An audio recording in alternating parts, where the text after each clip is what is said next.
Good. Good evening, it's Wednesday, April 2nd, 2025 at 7 p.m. This is the Town of Wilmington, Connecticut's Board of Finance Budget Meeting, and the meeting is called to order. We're going to begin with seating of alternates. We're going to need an alternate for Steph Summers. Have a motion for Melissa. I make a motion for that. Second. Second. All those in favor say aye. Aye. All those opposed? Extensions? It's unanimous. All right, so we'll move on to approval of the minutes from March 20th, 2025.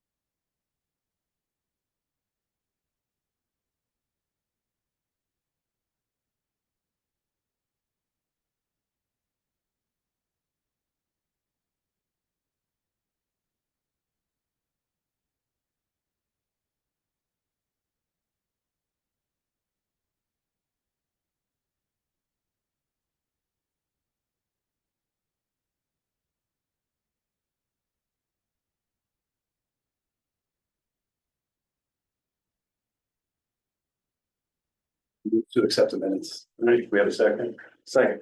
All those in favor say aye. Aye. Opposed? The abstentions? Unanimous. We'll move on to present to speak. Public participation is desired and encouraged. Speakers will be limited to time and appropriateness of comments to maintain progress, stay on topic, and maintain decorum. Do we have anybody for present to speak? I have something real quick if I can. Okay. I just want to read the email that we got last minute. Cause I think he would say it if he was here, and I think he makes a valid point. So it's from Mike McCoo, Clover Springs. Chairman Lawler and board members, I'm writing this email last minute as things have moved fast these last few days with the last minute cancellation of the 3/27 meeting, the BOS meeting on Monday, and tonight's previously unplanned meeting. I've sent it to the entire board only because time is tight for tonight, and honestly, if I could attend, I would say the following and present to speak for all to hear anyway. I'm simply asking that the board save any decisions and department by department motions for tomorrow's meeting. Obviously, with time short, tonight should not be wasted, but knowing that we all aim for the target of as much public transparency as possible, please consider these points. One, tonight's meeting is not on the approved calendar of budget meetings, so some members of the public and of the budget submitting agencies may not even know about tonight and will not be attending to provide input. Two, I suspect that some members of this board are not available tonight, leaving the debate and voting a bit compromised since those members have been intimately involved all season. Three, I also suspect that many budget submitting agencies simply cannot attend due to previous commitments. Many of those were ready last week and plan to be ready for tomorrow's previously calendared meeting. For example, in the case of Willington Hill Fire Department, myself, President James Knight, and Chief Tom Snyder are all in mandatory EMT recertification class tonight from 6 to 10 p.m. We were available last week and will be tomorrow night. I hope you will consider this request to allow the greatest participation in this process. Thank you, Mike McCoo, Clover Springs Drive, Wilmington. Thanks. I read that before the meeting, and we're gonna hold off on the emergency services and do them tomorrow instead of this evening. But how do we know who else isn't here that we know?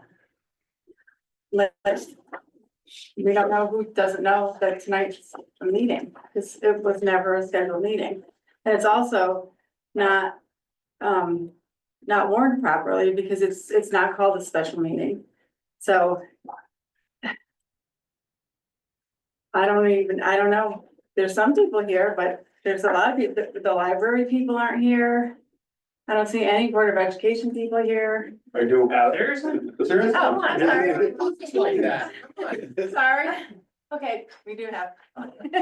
Brianna Ross is up there too. Oh, Brianna's up there, okay. But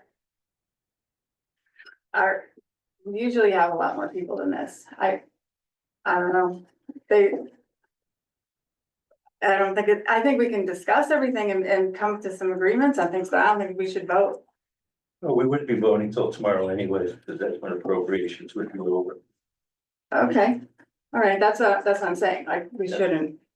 Okay, And we had tomorrow's schedule as well for appropriations. right, right. Yeah, I'd like to keep this for discussion of the entire budget, where we're gonna go, and then save the actual nays for the appropriate.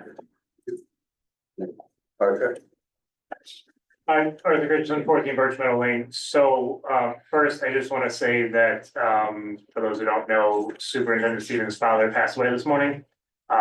So myself, the entire board sent our condolences. That's a reason why he's not here. So should there be any board member questions, Brianna is online, but she messaged me earlier. She's having a birthday dinner today with her daughter. So if she's not available or can't answer, I can answer any questions to the best of my ability. So, thank you. Thank you. Anybody else are present to speak? Yeah, I see it. Kathy, Hi, Kathy Demers, 48 Mason Road. I'd like to just comment on the Board of Selectmen's budget. I noticed when they had their meeting on Monday that they decided, they're hard decisions, but they decided not to fund the Assistant Park and Rec Director. This is a 10-hour position and the cost savings would only be $12,351. I think this is a poor decision. I'd like to ask the Board of Finance to consider adding this back into the budget. We have a new Park and Rec Director that was just hired 4 weeks ago. I'm concerned that not having some support staff will put extra workload on her. We already have a history of losing many of our program directors, and Parks and Recs, I believe, is a very important program and it's undervalued by the town. It's something that is offered to all ages. It's not just children. We have lots of programs, including things like the summer concert, trips, physical activity, recreation programs, at the school where people can play volleyball, pickleball, and so on. And I think these are important, not only for physical health, but for mental health, as well as places where people can gather and have social activity together. We really don't have meeting places in town, and I think that Park and Rec brings a lot of people together. Also, the past Assistant Park and Rec Director was in charge of putting the Willington Wire together, which I think is an excellent form of communication in town. We have many people that have commented and complained that we don't have good communication. People don't understand what's happening in town. I think we should strive to do better with that. Someone in the assistant directorship position perhaps could do some other additional things that would increase communication strategies, maybe update the web pages that we have on the town website, because lots of the boards and commission have information that's 5-6 years old on their websites. That person might also perhaps be able to work with the new director on maybe reestablishing the flea market, because I understand the Federated Church is no longer going to provide that. And also things like our 300th anniversary is coming up in 2027. So we'll have some additional things that our Park and Rec department will be involved in. So I'd like to ask the Board of Finance, please, to consider adding this back into the budget. It's only $12,351. And I think it's more than worth it. Thank you. The Board of Finance did meet, and I'd like to speak to the results of that meeting. The and- Board of and Selectmen, you mean? The Board of Selectmen meeting. Okay. I'm sorry. Okay. It's been a long day. You can be us. It's getting longer. I don't want to be you. I've had a hard enough time being me. And I'd like to speak to that. I didn't know whether you wanted me to speak to that now or during the discussion. Your changes? Yeah. Changes and how we got to those changes and that kind of thing. Yeah, let's do that when we, All right, we'll put you first. thank you. Maybe. He said serious suspicion in his voice. did you ever get up? I did. Good evening, Peter Latenchich, 97 Trask Road.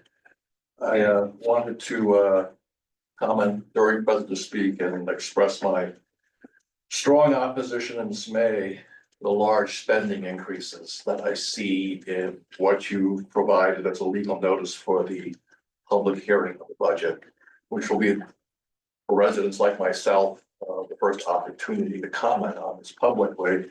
But it was good to come tonight to be able to do that as well. And I'm just stunned by a spending increase in general government of 6.12%. And educational increase in K-8 of 4.43%. These are large increases in spending that are much larger than what I'm seeing in neighboring towns. What seems to be driving these large increases on the general government side, just looking at what you presented on the town website, is a major increase in public works of almost 11% in spending.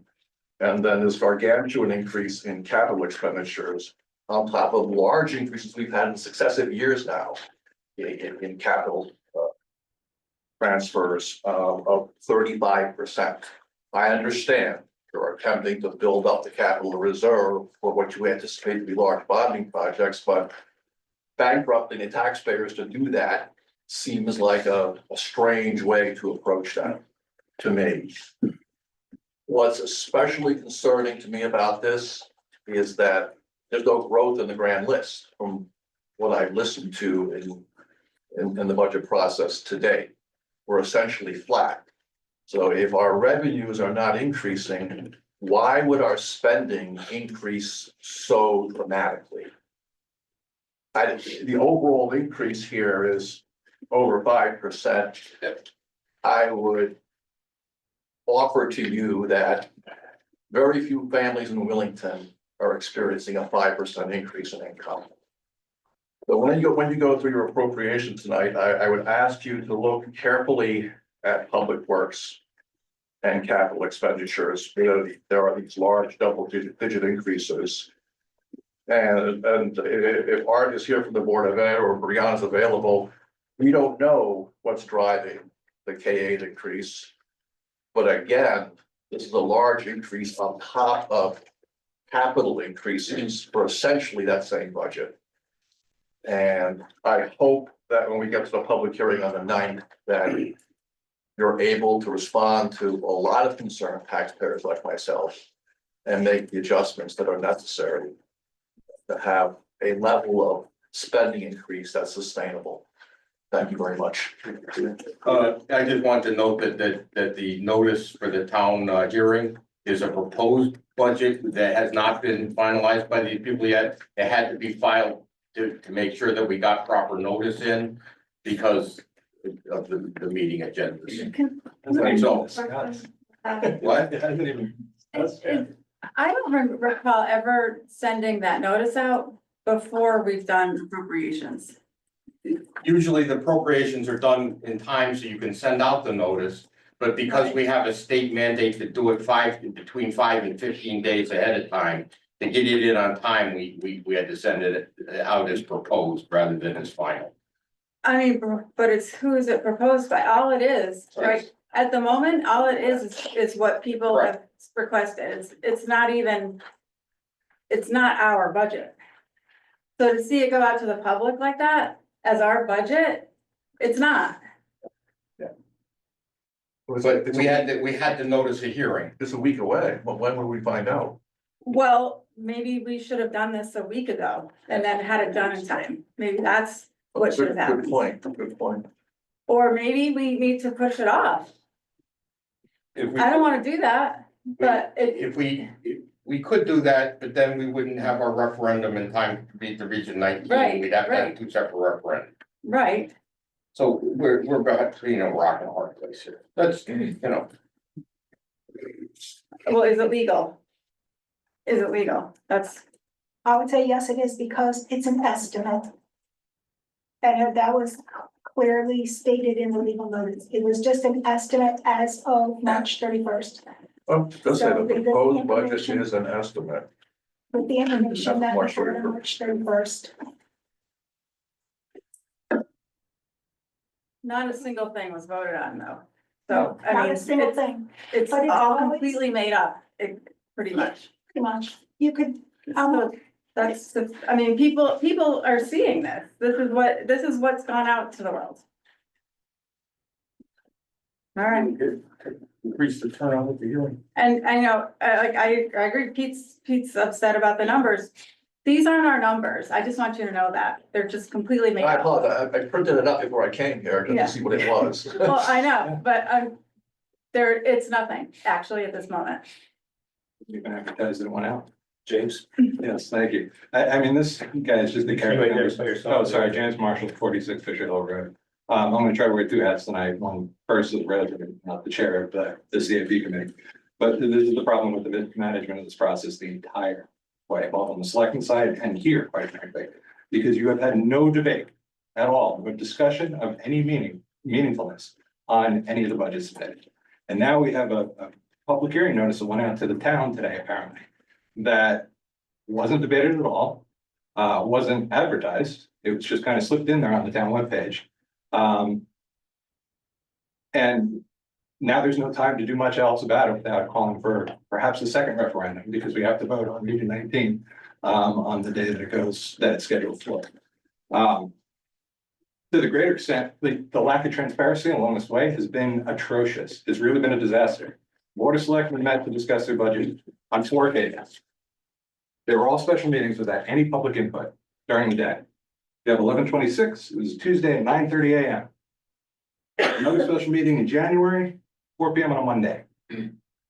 Special meeting on March 6th, 11 a.m. on a Tuesday. And most recently Monday, the shotgun meeting by the selectmen where they made drastic changes to the budget, cutting departments without any notice that I'm aware of, because as chair of the CFP committee, I wasn't made aware that there was any discussion for potential cuts, despite requests directly at our last meeting.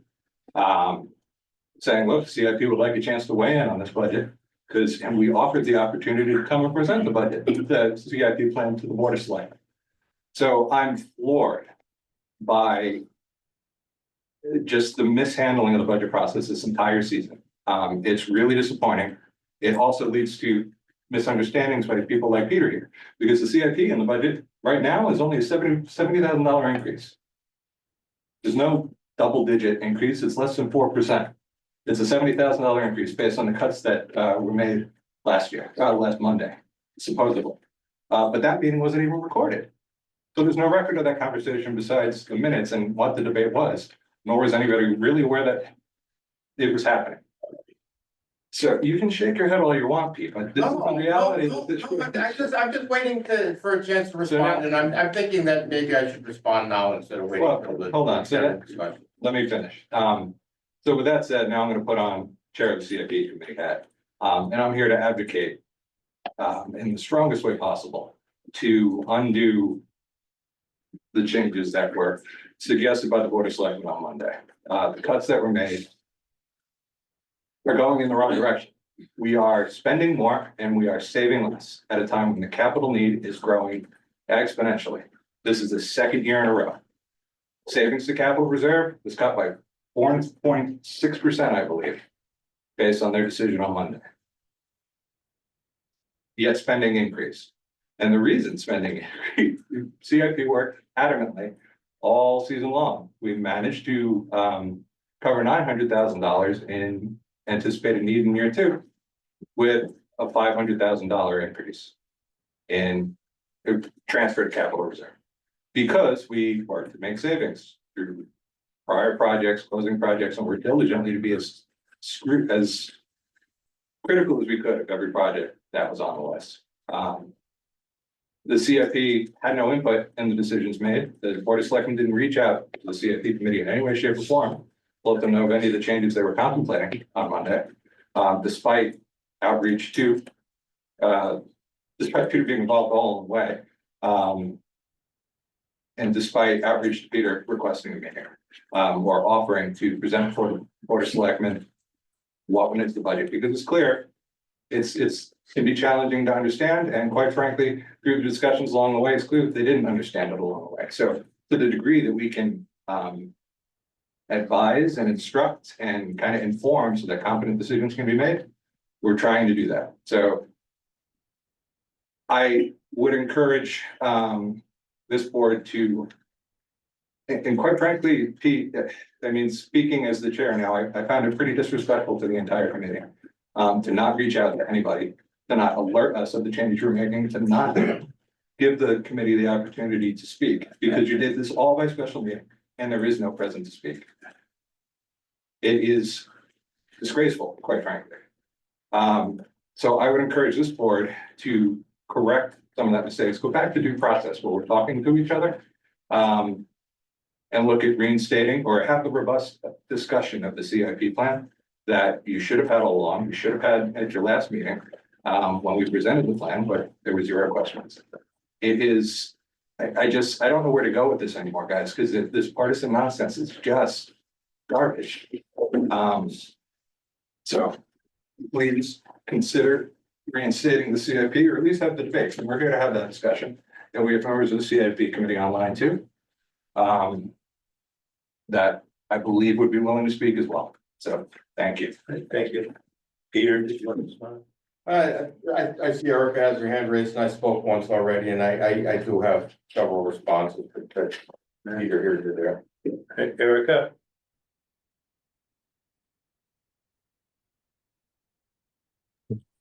Thank Sure. you. Thank you, Peter. I appreciate it. Erica Wyszynski. I'm incredibly disappointed that tonight or today, I discovered a public hearing notice that was filed based on numbers that were decided by I'm not sure whom, since the Board of Finance has not taken any action to put forth any appropriations, and the Board of Finance is the only body that can make such appropriations. To say that they're estimates, I question who has the authority to make estimates in such a public notice. It is signed by the chairman of the Board of Finance. And unless you had a meeting that the public does not know about, there were no appropriations made to put forth.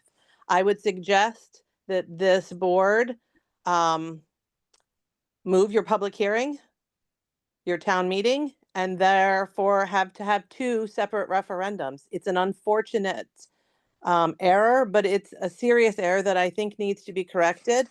And again, there needs to be some robust discussion about this budget. The public knows that the Board of Selectmen had much discussion and math. That was what was in the written minutes. There is no video of their meeting, and thus the public has no idea what the board discussed, because they had a meeting at 11 a.m. in the morning about a budget after having very few discussions publicly when people could weigh in. I think the Board of Finance needs to pause, think about how this process should be done correctly, legally, and transparently. Thank you. Thank you. Anybody else for present to speak? No, okay. So we'll move on to new business. Like to start with, it's not on the agenda, but we got the from the revenue collector, the suspended property taxes which cannot be collected. So she would like us to vote on having the sign. She has, an examination has been made of the attached statement dated April 1st, 2025. Point of order, it's a special meeting, you can't add anything to the agenda. And anything got it, It's gotta be on it. It's gotta be an agenda. Okay.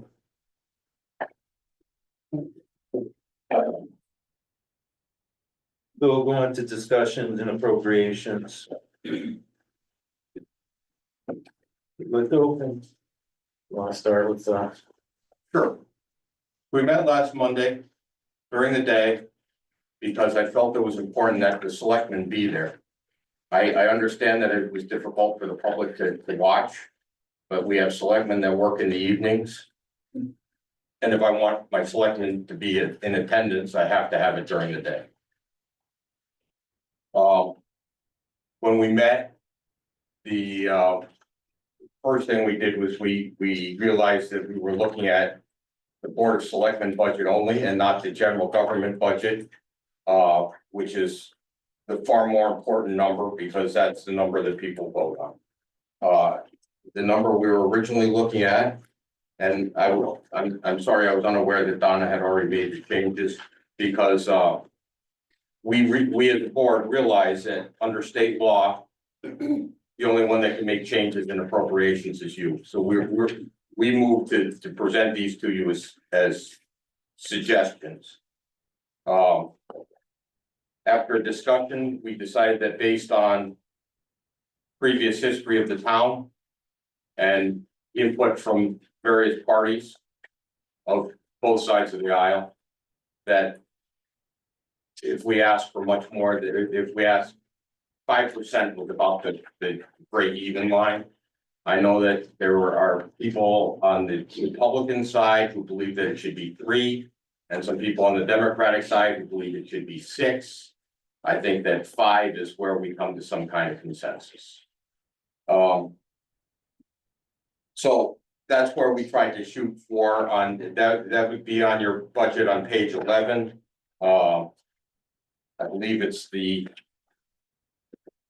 I have the line that we worked from. Total general government budget was currently at, as was written here, $8,087,778, which was a $1,012,970 increase, or 14.3%. So working off of last year's budget, we figured we had to cut get it down to cut around $600,000 from the budget. To Jim's point, our transfer to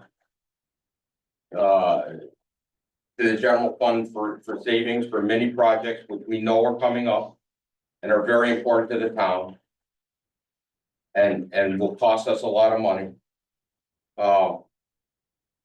Is one area, and then the ability to run the town, to actually physically operate. Our operations budget is the other balance. And I understand that CIP is trying to increase CIP by about 10% a year so that we can come up to that. However, CIP is 24% of the general government budget. So if CIP goes up 10%, that leaves 2% for the rest of general government for operations. I don't think that's realistic, and Jim said that I haven't communicated with him where I thought cuts should be made. I think during CIP meetings, I made it abundantly clear where I thought cuts should be made. So cutting $600,000, I split that in half, 300,000 to savings, 300,000 from operations. Not me, the Board of Selectmen in discussion came up with that. So we came up with 2 sections, one which is the section from the Board of Selectmen budget. He just, where are we?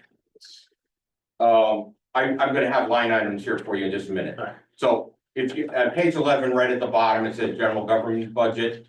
I believe my sheet may be different than yours. Actually is page 11. Yeah, it's at the, Oh. I just found it, it's at the very back of this top. It's the very end of it. Like this in here. No, that's first. It looks like, page 1 of it looks like this, and page 11 of it, not to be confused by that. It's just one, right? Oh yeah, 11 looks like this. Jeff, you're in the wrong packet. This is Board of Selectmen budget. Well, there's 2 paragraphs. Yeah, there's the packet. It does say page 11 at the bottom. Well, this question, I'm asking you to make one small. I have clarification while you're discussing this. Yeah.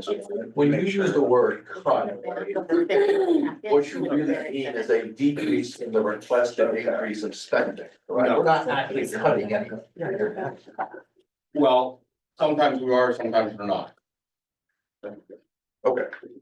Capital reserves. Capital reserve, it's an actual cut because they're Fair enough, Saturday. I just gotta go through this and this and the overview and then. There you go.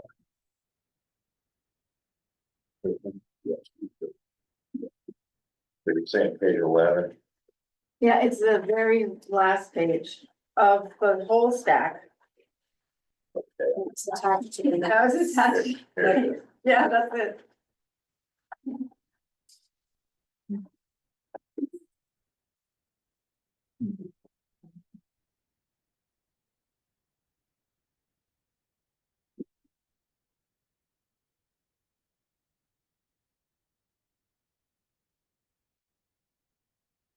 But, see what we're looking at here, though, is page 11, Yes. it's dated March 21st. Yeah, mine's, You need to be on March 31st, after the Board of Selectmen had their meeting. Right, because I got March 27th, is what the one I'm working from. so, Or it says 21st. You know, yeah. Mine says All right. 27. Yeah. anyways, What? you should be getting an updated copy. It's two different, so. What's, if this is a spreadsheet, it's a spreadsheet on top, that's 27. This is 21.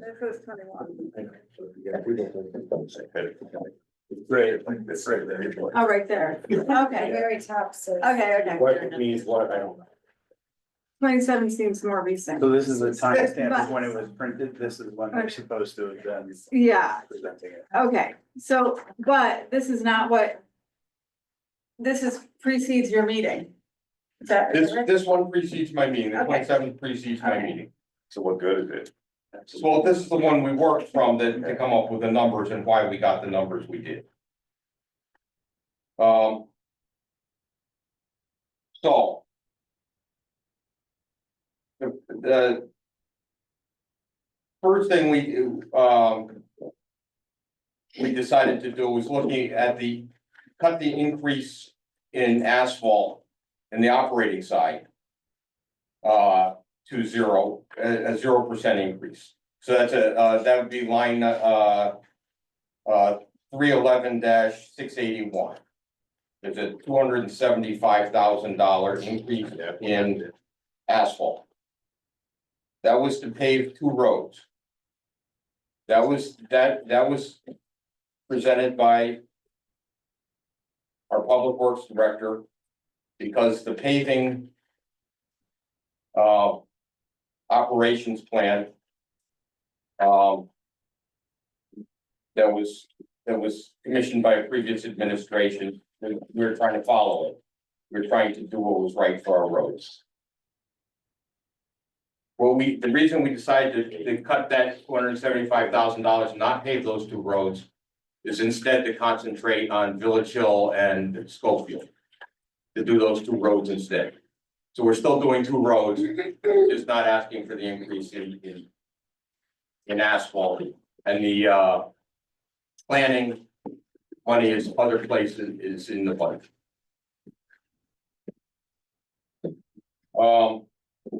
Just to clarify, so not the actual road projects, because you got paving is separate from the actual road, you have 2. You have 2 road projects, one is Schofield, one is. Yeah, You're just talking. and these are 2 more different roads that we were gonna try to do to keep up with the paving program Right.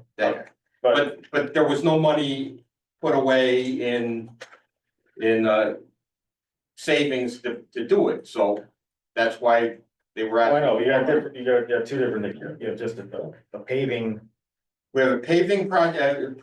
well, you have a paving line item, and then you have an actual capital project for 2. Right, and so the capital, we're gonna go with the capital projects rather than the general operating. We were gonna try for 4 roads, now we're gonna go for 2. And the 2 we're looking at have been on CIP for 30-something years. They're also not being constructed till year 2. So if there is no paving, then in year 1. But yeah, there's no paving, but we're working on roads. That's. We gotta find a cut someplace. By the way, the 30-year thing, that doesn't mean anything to me. It really doesn't. This is a conceptual plan, it's not the end all be all. I didn't say anything about 30 years. Oh, I know, but everyone always says, oh, it's been, you know, for 30 years, or it's in CIP, like it's gospel. So it's been 30 years. Then to balance that, we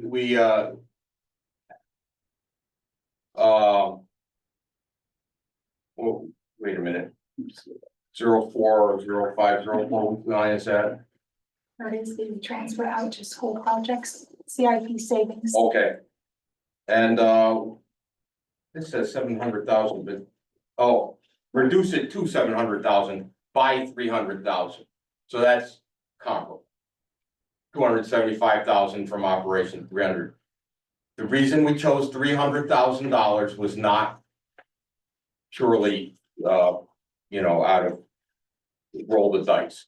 What we were looking at is the town in its original CIP plan 2 years ago said we were gonna add $1 million a year for school savings and for school savings alone for 5 years. And last year it was bumped to 1.375 million. So by cutting 300,000 out of this year's line item, then we are now at 3,075,000, which is still more than the 3 million that was originally planned. You took 175 out of that last year too. 125. So that's why there's 75 left. So it's now 3,075,000. No, I meant from. Yeah.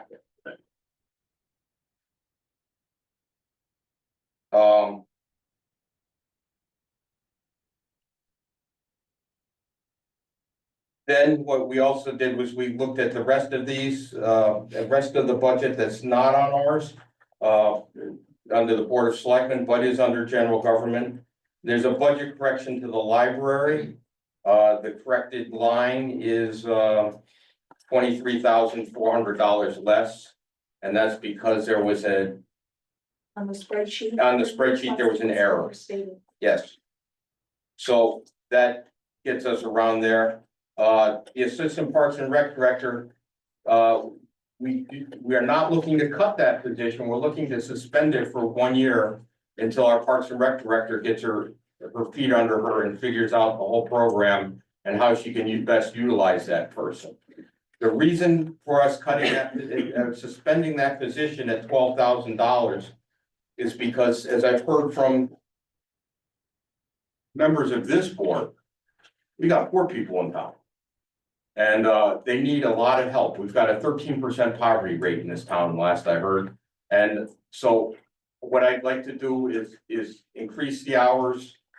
Oh, I also heard from Steph Summers at the last meeting that payroll was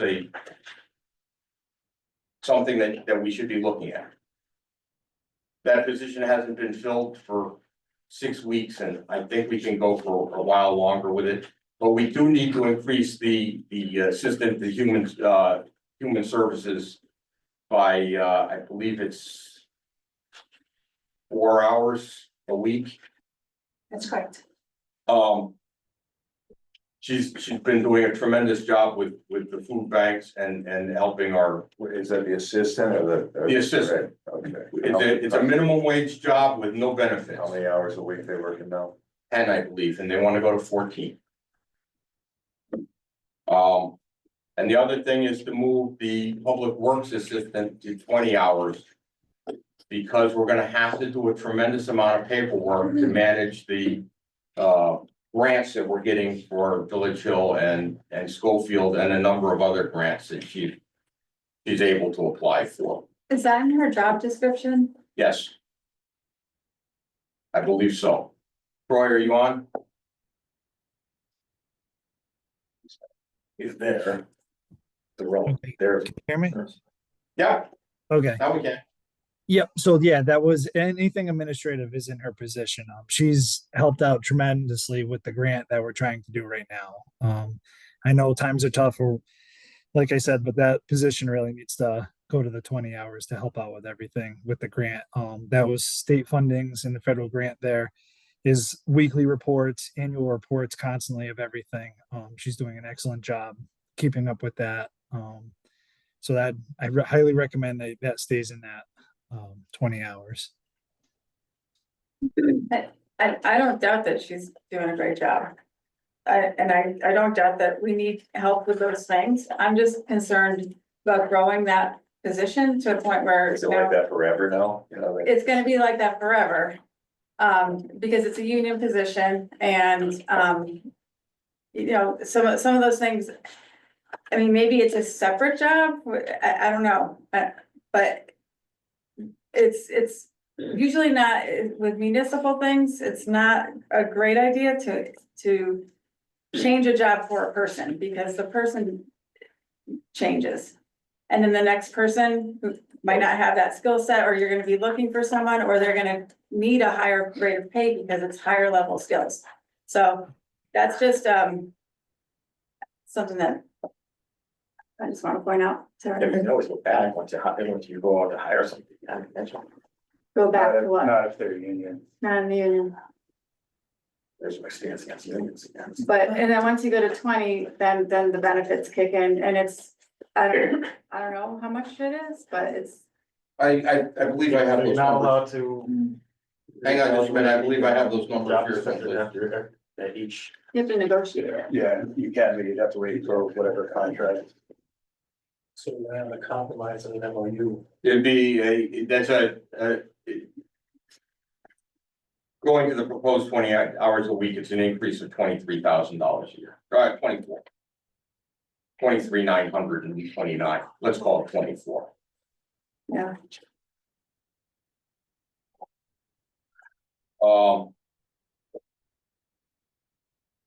I would also suggest keeping the 0.6 full-time employment driver, because that could save us up to, what was it, Troy, $40,000 a year in an additional contract driver? If we could get rid of our contract driver. If we had the position, that part-time position put in there, we wouldn't need the contractor. But is the contract driver still in this budget? Because I think it is. I believe it is. Yeah, So where's- we also didn't want to remove it, and then if you don't give me a guy, I don't have a plow contractor. So it can be removed. If the position is approved, then remove the $40,000 or do it that way. If you took it out and we put it in there, then I don't have a contractor. That is.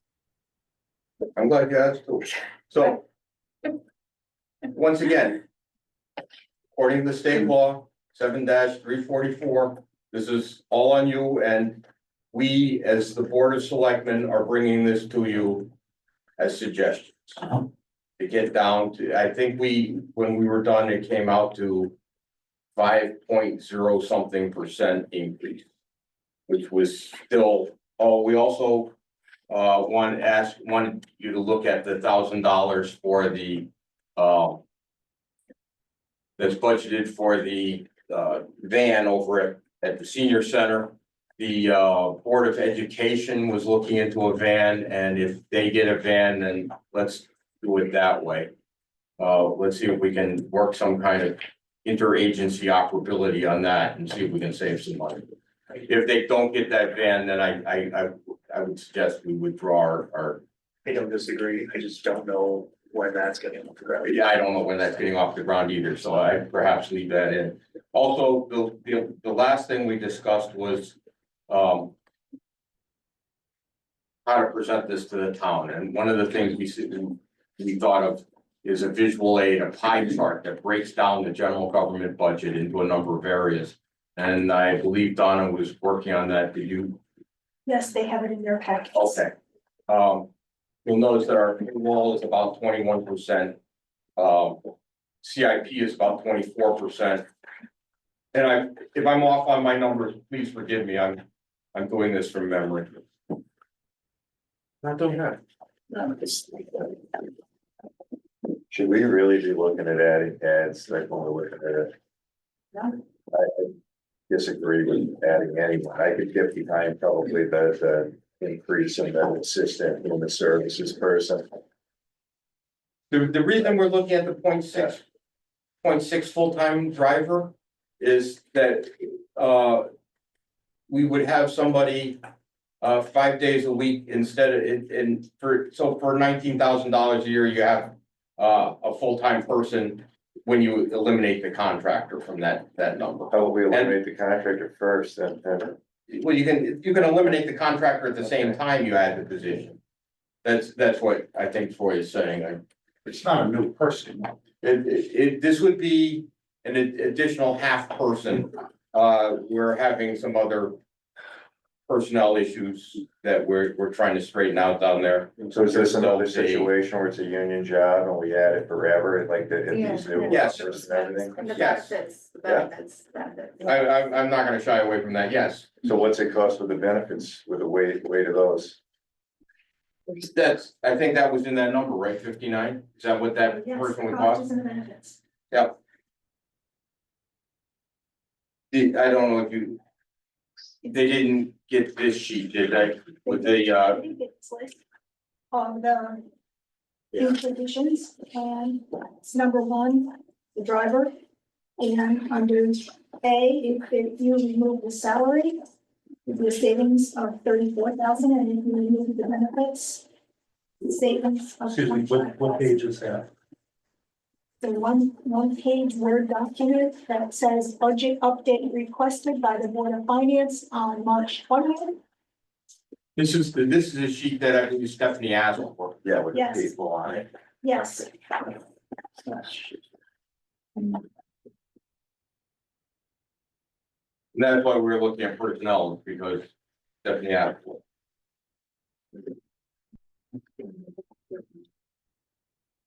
You have anything to add, Andy? I'm sorry, it's in this file. It's like. It's a half a lot. Two or three pages. It's we're adding half a lot. Or. I thought it was just a transfer of where they were going to work. Not actually. Almost higher. Which I know where you are. The little. Taking it. It's not. We gotta work that out. And it's right before this.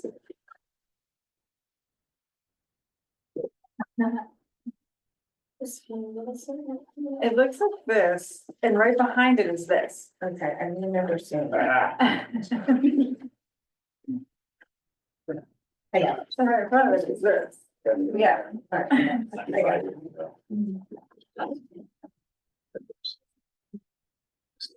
So. So that's me. I think it's still out there. Okay, I have a. Just so I understand, because there's different numbers. On page 7 of the actual general government proposed budget, under driver, it says 64,668. Over here, it's saying 59,964. Is that a full-time driver on the first page? And it Because says this is was two FTE, now 3. Yeah, So why the two different numbers? I think it's because we'd have to, it comes off a different line, the 0.4 comes off here. So you subtract that number from that number, and I think that's where you get this number, but I could be wrong. That's 42,000. So you subtract the 22 from the 64, Yeah, that'd be So- 42. 42, And that's yeah, what we're on here. yeah, all right, so. I wish I could explain it to you, I'm going off the sheet that I got from Donna. I'm trying to explain it to you. Yeah, Let me see what please. you're looking at. So there's been changes with the, the graphs. Yeah. So you're looking at, yes. So So, yes, you have combined. Okay. Let me just look at what's the approved number. Okay, so it's in here, 311,133 drivers. yeah, So it's 187,000 in the budget. Yeah. Okay, an increase of 64,668. yeah, Okay, so this is 3 people now making up this 187 okay, at different rates of pay. So the new person, step 1. If you pull out his salary from that line, you'd be pulling out 34,000. That's the equivalent of 0.6 of this 187. So you'd be pulling out 59,964 out of 187. okay, On the benefits, which is Department 831, you would be pulling out 25,000. So if you didn't put the 0.6 in the budget, you would be pulling out of the budget 34,707 plus 25,527 for a total of 59,964. Piece of its salary piece is equal to 34,000. I guess, all right. Yeah, I think what you'd have to see is the three positions and like, like three names and how much each of them are making. Like what's the 0.6 equal to, what's the 1 equal to, the 1 equal to, and then there's the numbers work out. It's just you don't see them all. Yeah, I don't know, I still don't understand how we have 64,668. It's an increase from last year, I get that. But like none of these numbers to me, however you slice it, doesn't. And maybe it's because I don't see them. 34,000 of the 64,000 Yeah, is the increase for the 0.6, right? And so the rest of it, so that leaves about 30,000. mhm, So then the rest of it is, the increases for the other two people. mhm. And, we're taking down the laborer. So we're removing the laborer 0.4 and replacing it with a 0.6. So the increase is Okay. really 64 less 22. Like this is about 40,000, 34 of the 40,000 is salary and the rest is increase. All right, sorry about that. That's okay. I understand why it's hard to trace the numbers. I tried to make it easy for you, but I get it.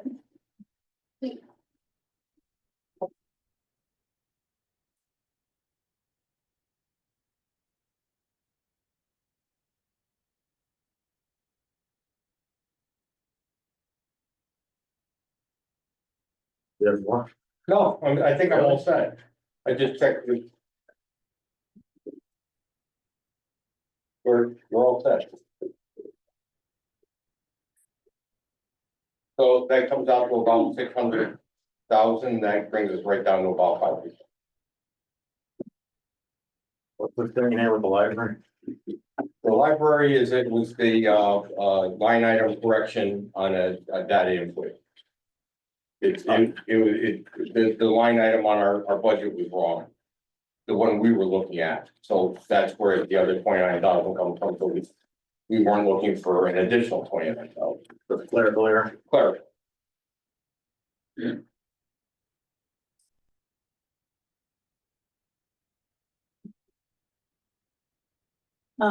Yeah, can I just make a point about the CIP budget? Mhm. I understand you're thinking on trying to, keep it at $1 million and that it was more than that last year and that's not this year. But if we keep it at 700, then next year to go to $1 million, it's another $300,000 increase. It's another major increase to get us back to where we were. And, and that's true with everything. That's true with the asphalt as well. Right. Which is not in the CIP budget, it's in the operating budget, but to put that back in next year, it's not gonna go in. Never gonna get back in.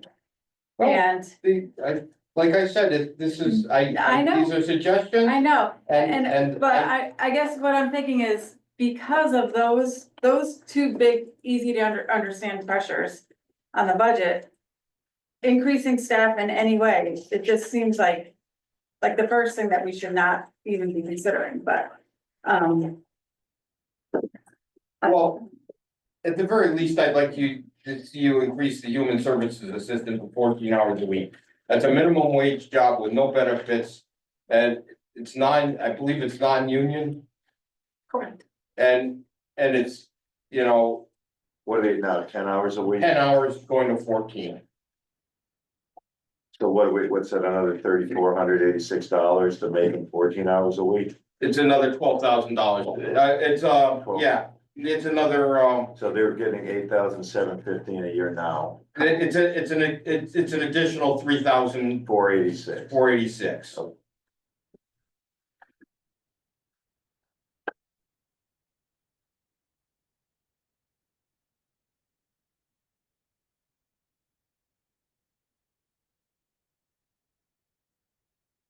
Can you guarantee it's not gonna be a union position? Once you do that? I can't guarantee anything. I know, but I guess why isn't it already? I don't know.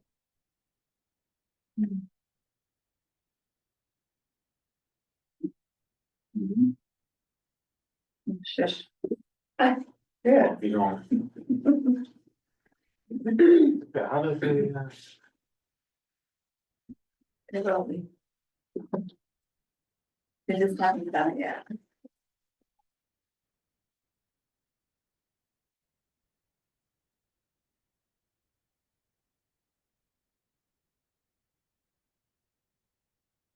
So how much did that senior center assistant wind up costing us every year? After it was added with ours, what's that cost a year? I believe that was it's an $11,000 bump this year, if I remember Okay, correctly. what's it all in? What's it cost a year to have the position?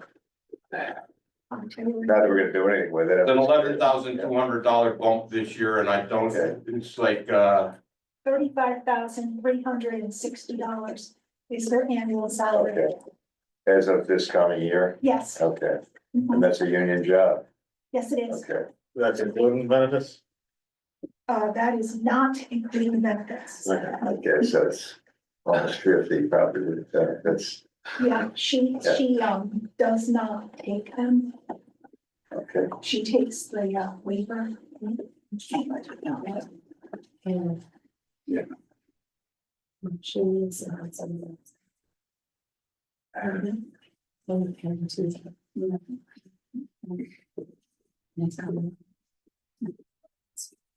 You mentioned Parks and Rec, but that's not in this. The system. It's, How long have we been without an assistant in Parks and Rec?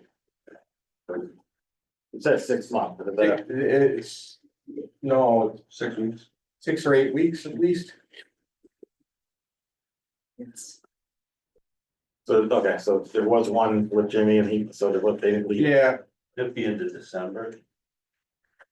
he left and, Jimmy, yeah, no, Jimmy left and then his assistant left about the same time. okay, so. So they did, like, We were without anybody for a while, now Rachel's taking over. Yeah, Virginia, I have points. Yeah. I'm sorry, I don't, my grasp of calendars and time was. Yeah. Alright, so whatever, then, so they both kind of left at the same time, so Mhm. there's been nobody. Well, the Recreation Commission has been picking up a lot of the slack and now that Rachel's here, she's coming up to speed. Do you know how they feel about? Yes, I spoke to Rachel about it before I suggested it. Okay, I'm not springing this on her. She is going to see, she is gonna give her time to figure out her job before she's gotta figure out somebody else's job too. And she thinks that she might be able to handle this for a while. Yeah, I didn't. Do that without. Talking with her. So is that in the budget? Or? The assistant. it's The out. assistant is It's out. currently in the budget.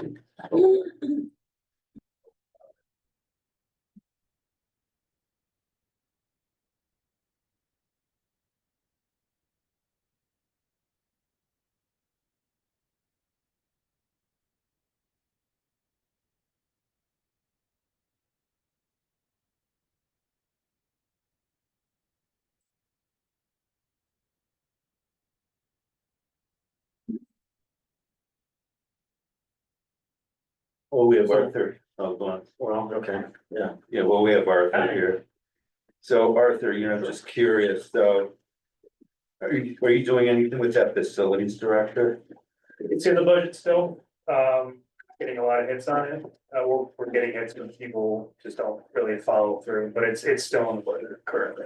Is it possible to take that out of the budget along with, so this year you got over $70,000 for the cost, the grant there? So what you're gonna get that next year too? I believe so. Yeah, So, I mean, I definitely not gonna speak for the board, I'll speak for myself. I understand where,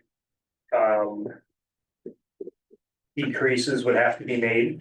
I'm also willing to admit when, yeah, that's something I fought here for last year. It didn't get used, and quite honestly, I don't see it being filled in the coming year. I personally, myself, I'm not opposed to having it. Cause I'm willing to give back where we can give back, so. And that's just me, Right. not anybody else. So, and then how about another $70,000 for the grant that you'll get next year? Because this, the one you just got goes toward last year, so we can't touch that. But Special going ed grant for- you're talking about? Huh? Special ed grant you're talking about? No, the cost, yeah, Excess cost. what does it cost? Oh, the excess, yeah, the excess cost. Yeah, excess cost grant, Yeah, special ed. yeah, so. That's gonna be another $70,000. So that's $70,000 that you're not anticipating, you know, that you did not request in the budget. So it'd be nice to get that back too. So I can't give you too much information about the grants, that's really more of Phil's part, I really have to divulge. He'll be here tomorrow night, right? I I'm not sure. I think he might be planning on it, but. Yeah, okay. So, I mean, that I would defer to him on the grant one, so.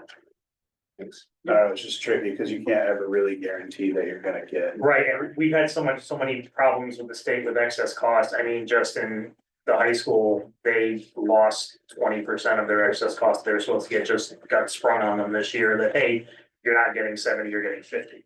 So it's tough to say with all the stuff going on in the state and the back and forth between the governor and the legislature, it's really tough to say what we're going to get. But again, the grant stuff I have to defer to Phil.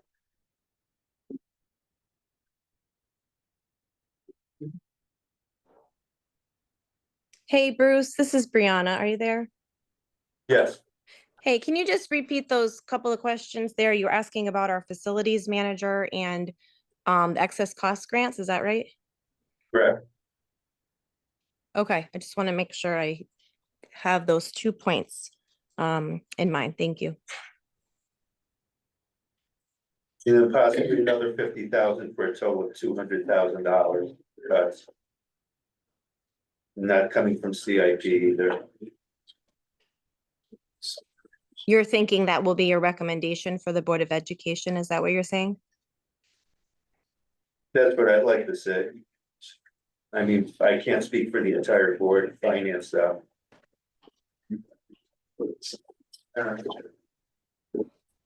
Okay.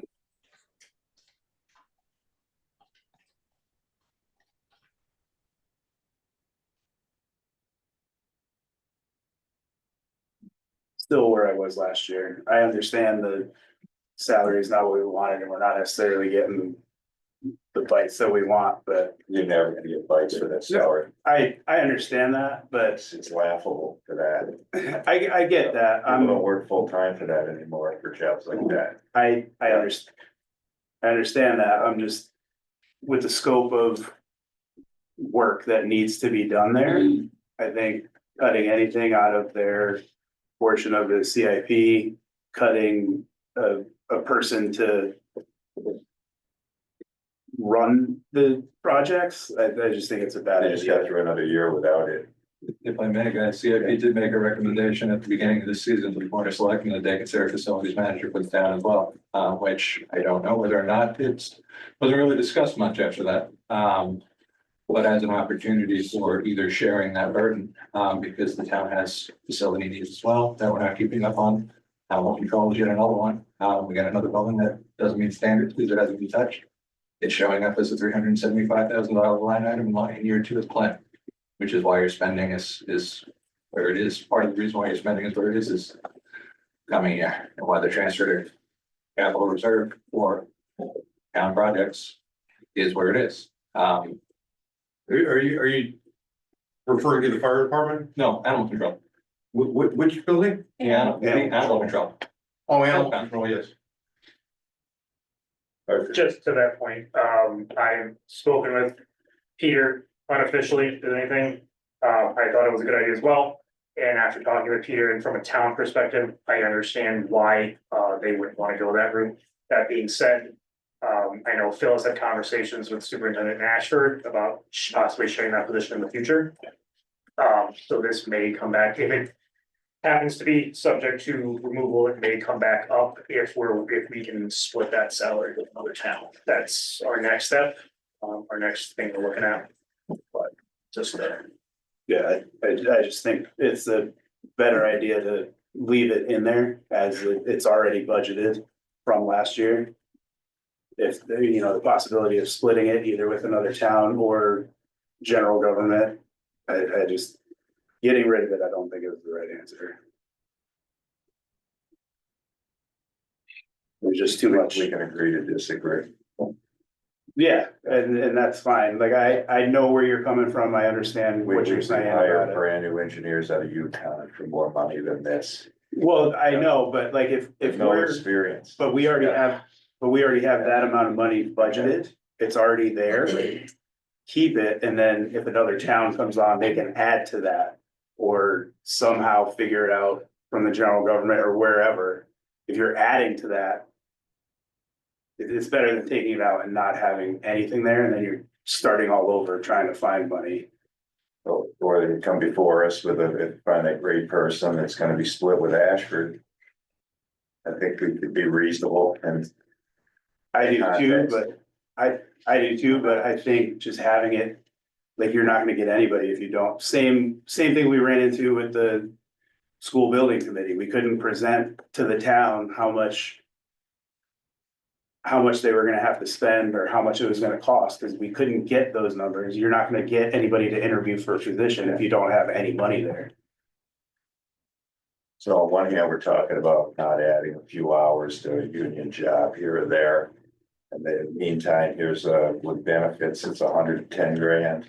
And that's not fair to consider taking out of here.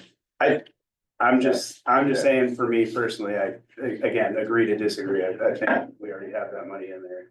It's not really an increase if we budgeted for it last year. They're asking to keep it the same. If I could just make a quick comment, conversation is interesting about the facilities manager, but as a board of finance, you really don't have the opportunity to select line items. We realize that. Yeah, no, We realize that. We can make suggestions, though. Yeah, but it always, What I- it always goes that way. It's not, you know. It goes that it's way, there. and if the numbers come up, you'll kind of know what we're Jason's thinking. hard, I know Yeah. it's hard not to comment, but Yeah. Jason's correct, it's in their budget, Yeah. and they get to decide on their budget. Yes, they do. What you can do, what you should do, is as you look at this budget. And you recognize that of the $22 million budget that we're looking at in total, 66% of it is K-12. Now, that's where all the action is, right? Right, so you might want to consider sending a message back with Arthur on a percentage reduction of that budget to help the overall town budget. That you can do.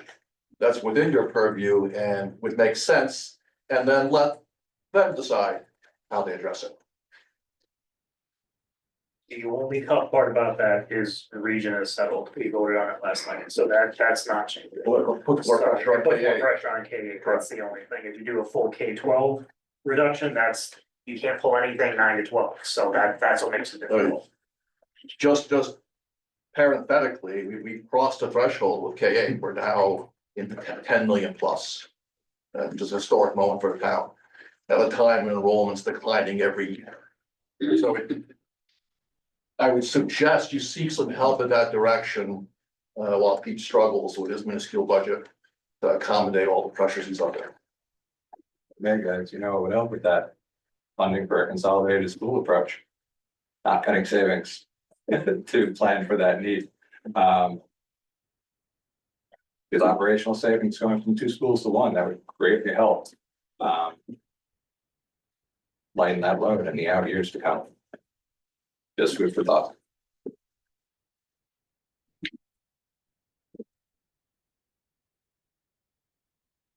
And the $10 million you were talking, they're asking for in the K-8 budget, most of it is mandate driven. It's not coming from them, it's coming from higher. they're saying the state or whoever is saying you have to do this.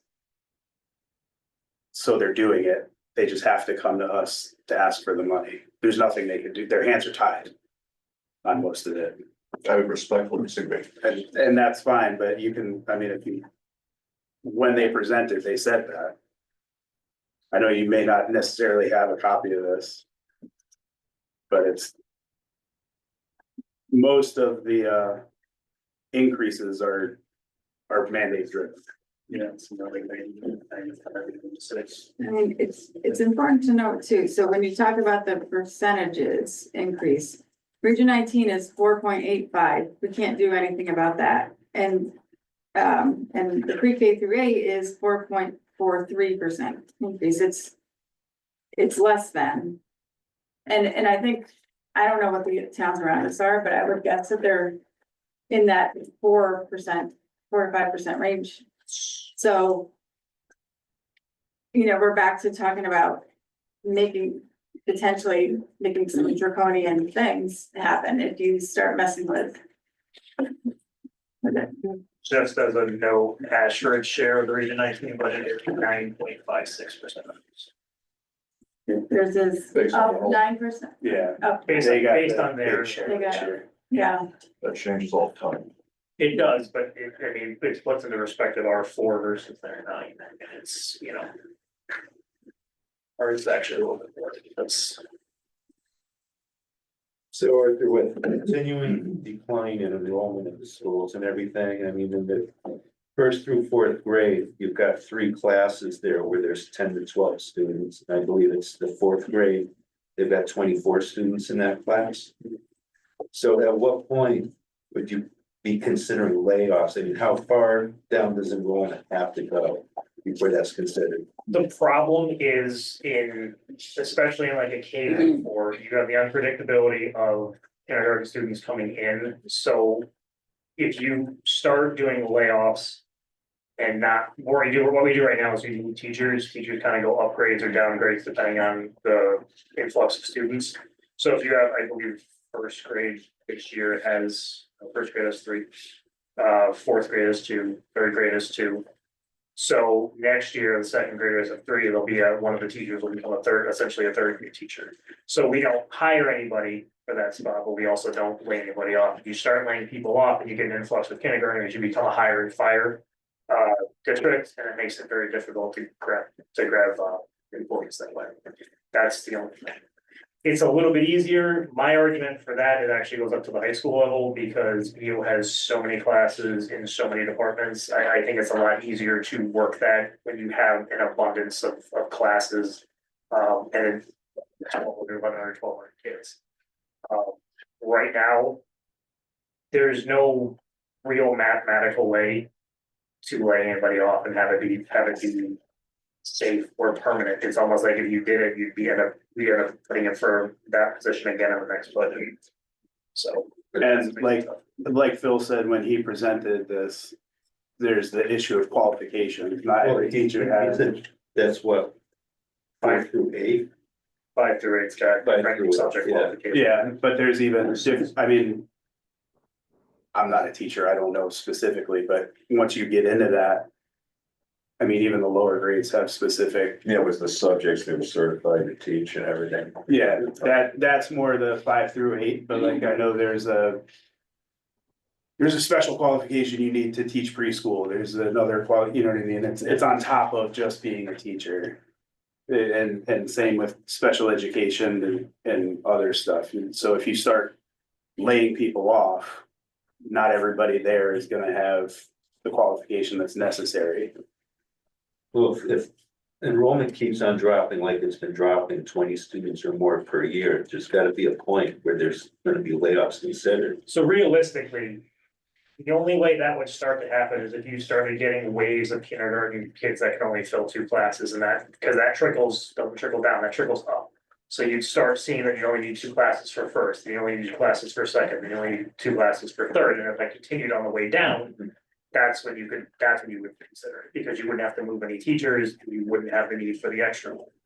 Right now, we're so in flux because it was last year with the state changing the kindergarten ages, it kind of dipped it down, but it's gonna go back up a little bit because now it kind of artificially went from here to here. So I get your point. You're just not gonna see that happen unless the kindergarten stays stagnant at enough to fill 2 classes. Then that's when you would start to consider it, and it'd have to be for a couple of years to be safe at least. Can I just chime in on this possibly, please? Yeah. Hey, it's Brianna. We are not overstaffed in our school system. Yes, we have declining enrollment. Our board and the town is very well aware of that. We are also trying really hard to give every student individualized attention in our school district, and that includes everyone. So that is something I definitely needed to point out. This is really a hot question for me because obviously this is my profession in real life as well as my passion. So we have we spend a lot of time looking at data and test results, and people are often looking at our SPEC scores, for example. And one way that we are improving test scores is by making sure that we have a pretty low teacher-student ratio. That's something that is scientifically proven to help students along their growth path. And yes, you're right about the middle school model. That is 5th through 8th grade. And in order for us to be competitive when we go to high school, especially with the other 2 towns in the Region 19 system, that's required. So we can't be removing teachers or moving them around, especially because of their certification and what our students need. Yes, it will get to a point where Phil and the board agrees that there need to be some adjustments as far as numbers of teachers alongside the number of students in each grade level, obviously. But we are not there now. And Arthur's got a valid point also about the kindergarten entrance, because we only offer 2 sections of half-time preschool, which largely serves our special education population because of the way our program is formed. We never know how many kindergartners are coming into the Willington system, because prior to coming into our preschool, they are, or rather instead of coming to our preschool, they are at daycares, they are in other facilities around the state. So that's always a surprise in the fall, or rather in May when we do our kindergarten screenings. So that's a big guess each time. Thanks, Brianna. And Bruce, I see your points. I'm just looking at the projected the enrollment, the actual enrollment numbers, and the 7th grade is probably what you're talking about. There's 11, 13, and 12, and it makes it difficult again because you're in a middle school model, and each teacher in middle school has a specialty. So you really can't. They just happen to be in 3 different homerooms, but all those teachers would still have to be there to teach those subjects. So. And we are not the only district in our, I'm going to say, Tri-Town area that is having that exact problem and is looking for solutions. Yes.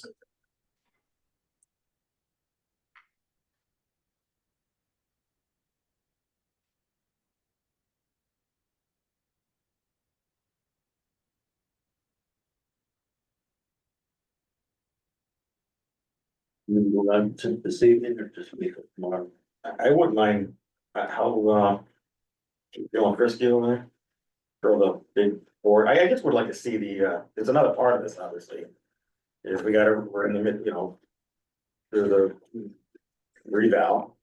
Yes, We gotta kind of see where we are with revenue and with, yes, I wouldn't mind taking a look at the magic yes, yes. screen if you Yeah, sure. I would like to put that up and show kind of you. just see where we're really Yes, at. yes. Where we're at in terms of a mill rate, is that what you're trying to get down In to? general, yeah. Okay, so I just wanna let you know that I worked out the equivalent mill rate with the reval. Okay. Okay, so which means that, It's already out to the town, in fact. It's already in the newspaper, in fact. Well, we got, okay, this is not a perfect process. yes, the estimates in the newspaper. No, I want to see the Yeah. magic screen. Yep, okay, yep, Everybody can see it, we can start kind of, sure. While Donna pulls that up, can I just fill in a little bit on CIP, just briefly? I know it's off the budget, but, There are. Just again, to lobby. To not reduce the savings and to cut spending where you can, in other places. If you look at years 3 and 4 on the plan, that transition of that $1 million means a very minimal impact for a school bond for added costs of the town. That is the advantage of maintaining that level of savings and not cutting it down. You're only creating bigger jumps and bigger hardship to every member in town when we are forced to pay for a major bonded project. It's gonna happen at the fire stations because we haven't been saving again 2 years of reduced and cut capital reserve funding. There are very little opportunities in CIP based on the projects. They just have 2 very big projects slated for year 2 that we're trying to fund. Make sure we have reserve funding for it. To Christina's point, if you cut it, you guys are gonna be here next year saying we can't put it back because it's gonna cause an impact to the town. I would just lobby to do whatever you can. There are opportunities I can offer. There's $110,000 sitting there, tied up. We talked about it a lot last week. I'm not saying you can move it now. The process for engineering, survey engineering at the fire station at 25 Old Farms. That's $110,000 we could put back. We could release the hold on and put back into the education. Into the reserve fund for the schools. The reality is that process to release that funding, if they need it in here, and they won't over the next year. But if they wanted to release that money, they'd be coming to you to recommend to the Board of Selectmen to call a special town meeting. You don't have to go to the town and vote because you haven't appropriated it yet. If we pull that money and they decide they need it in the next year, they can still come before you in the very same process. Ask you for funding. Selectmen calls the town meeting. But and then the town has to vote on it to approve it. It's 110,000 sitting there that can reduce the cut to reserve. And then can reduce the necessary spending. If they need it, they can come to you for it. In the same way they're gonna have to if they need it now. But it's $110,000 that's tied up needlessly. That's one of the recommendations. Have we been asked by the Board of Selectmen? We have debated on the CIP. We have debated on the CIP. We're looking for your input, but you guys haven't debated it yet. Well, I'm sure some people could say the same about the money that's been put out for the schools too. Say what?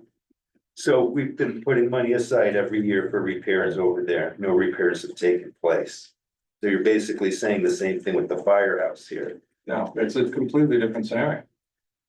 The schools are looking at a major bond, no matter what you do. The firehouse is too. The reality is there's money, they don't have a project yet. We are covering the cost of bond. It is covered in year 2 of the plan is I believe when we cover a note.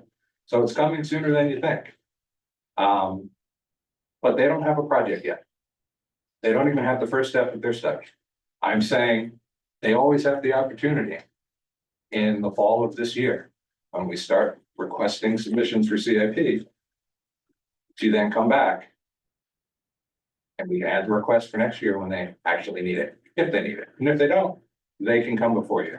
But it's $110,000 that's just sitting there. No, we know. You keep reminding us. Good. Not all these projects will come to fruition either. Schofield is. Schofield's, Bill Chill, I believe, is coming first, and then Schofield will come next because it's a bond. The animal control facility is in disrepair. There is something for the animal control facility. Right now, that's your year 2. I don't know what you want, like. There's only so much where you can make the same mistakes and then expect things to change. Well, there's only so much you can increase taxes too before people vote down the budget. I mean, that's what happened last year. And that's another conversation we'll need to be having as well, is getting the CIP discussion completely out of the selectmen's budget discussion. And I hope that we can find ways after this budget season to figure out how we change that process at budget season so that CIP is talked about and so that there's a comprehensive plan. Town also needs more revenue. That makes a lot of these discussions a lot easier to have. It's 10 years before you have any implementation of that. if we can pull that through on the economic development. We're a It's not gonna frugal happen town, we without always have done very well with, here, we recycle buildings, I know everybody hates it. That's why we're where we are now, and why you're gonna come before the town with referendums. For that are gonna be a 3.5 mil increase. Not for the schools, the way it's structured now. Less than 0.5 mil, or about 1 mil, I think, over 2 years. What the impact is for that school bond in year 4. Because they're saving for it. It's the one of the very few bright spots in CIP planning the past few years was that. And undoing it now is a giant mistake.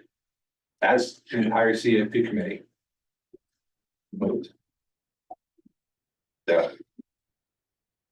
At any rate, thank you, gentlemen, for what that's worth. And ladies.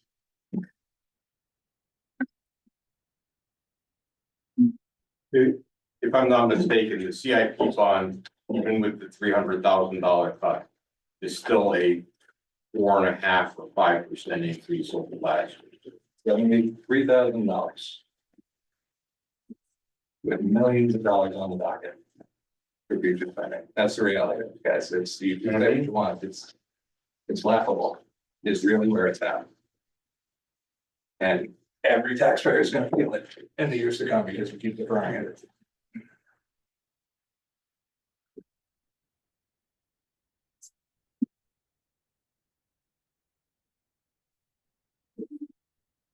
I'll drop that down easy.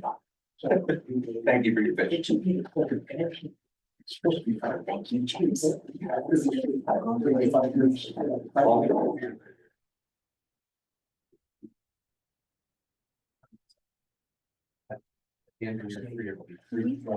was, it should be some. That was, 300 million. I printed it out. Right, the bottom. Yeah, well, let's see, we'll see it, it's still over. What the actual spending is. No, it's. That means 1 million, everybody it out to. Hey, Lisa, do you know where this is in the package? I don't know.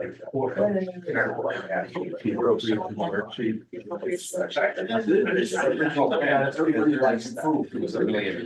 You found it. But this gives these guys a chance to like. This is what we can't do. Check my stuff, right, so it's interesting. Page. You know where you found this thing? Yeah. So. After that, that's much better. Those are, you're not fighting over $10 bills. Yeah. Like, geez. They're all high octane magic, site. Yes, yeah. Yep, so the budgets are entered as they've been requested in the original request column.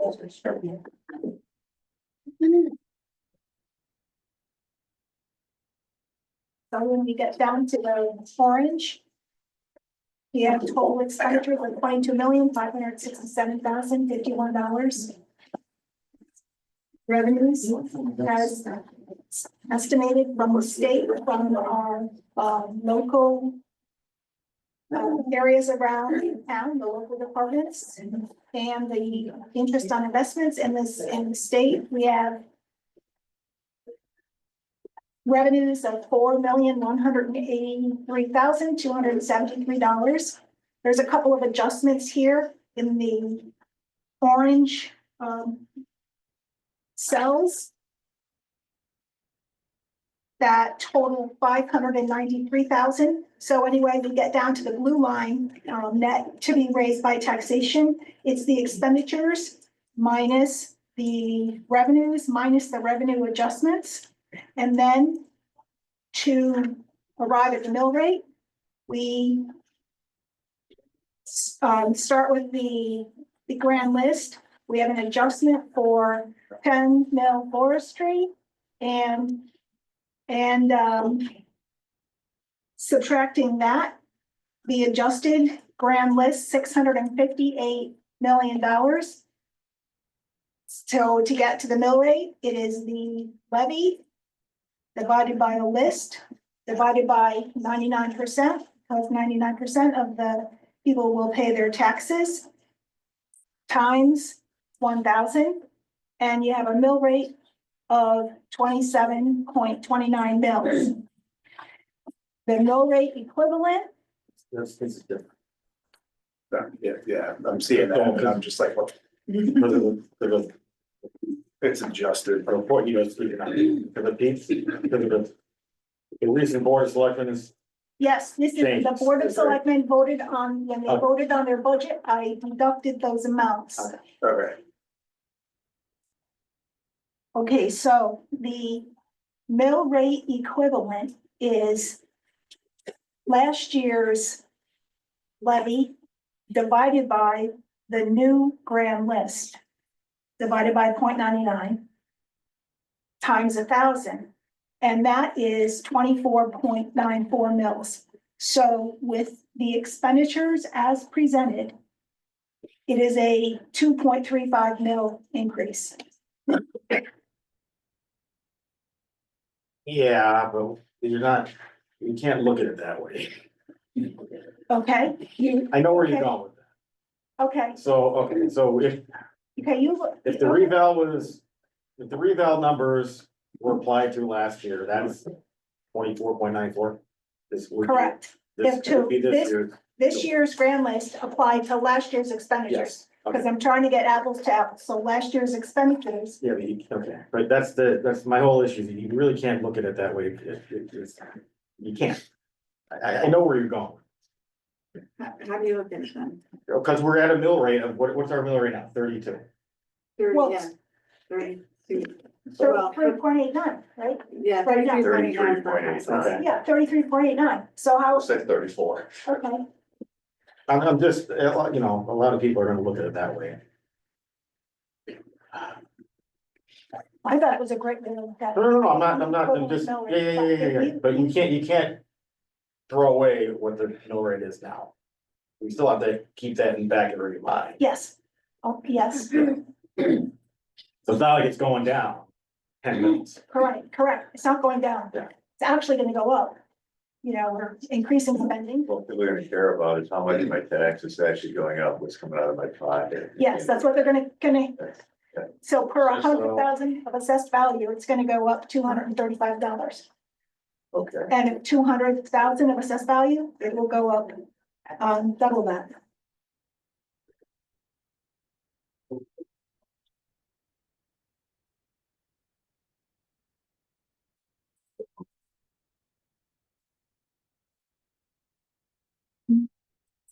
So how much was it per 100,000?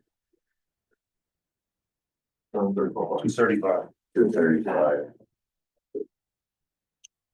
Yes, 235.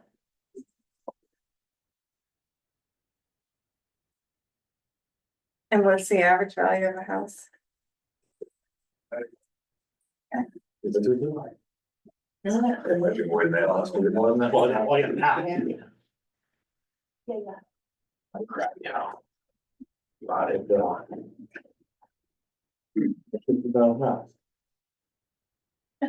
Yeah, rotted window, rotted. The whole commodity. What can you say? It's a good time to leave. How to do it.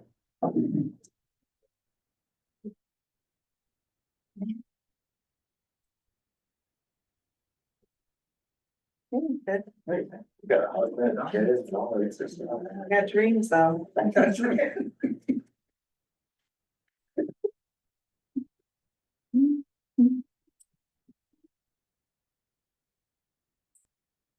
Double the taxes.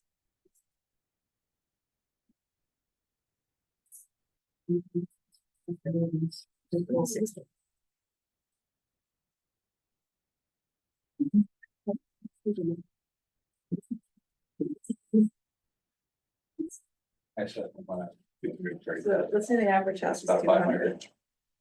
Last year, wasn't it? It's like $45. We were shocked at how low it So was. if you have a house. I know it's been Well, reval, but it's. If you have a house 70%. that's worth 300 grand on the, it's assessed at 300 Yeah, grand, definitely. 700 bucks is going up, just go. yeah, Yes, Taxes. Great. I think that's So, right. that's The like- assessment went up Yeah. 300 grand, that's the change.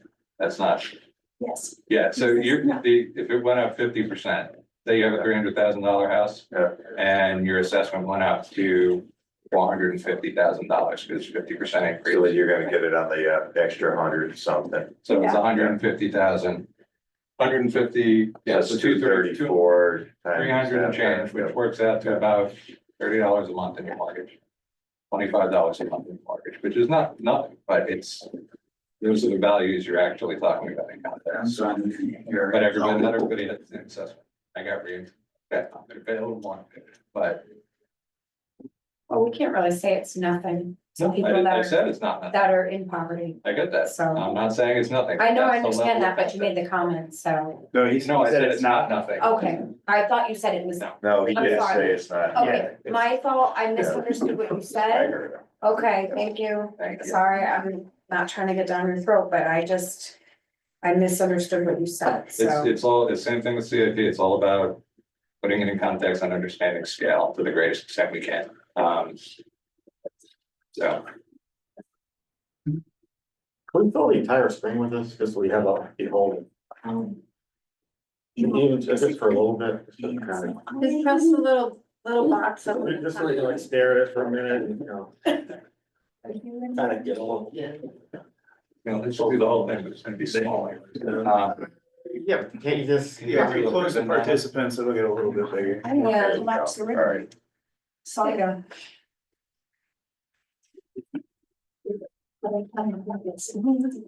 You guys can see that.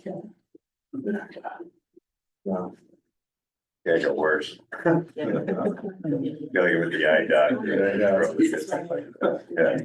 Okay. Is it wrong one? I just had my exam on Yeah, Monday. which and one's my- not gonna be? My glasses covered are by as your good as Zoom they screen. can be. You Like, just have this- you have to move that home. Well, no, you're not gonna see that. No, and I can't. Yeah. Can't see it. I can see it, but I mean, it's. I can. I mean, I. You're fine. Well, you know, it's not like it's. If she's That's, summer. there we go, there you What do go. we used to do? Didn't we fill, can we just fill the entire, oh, because then we have to get rid of Zoom? Yeah. I won't go there. Stop it, yeah.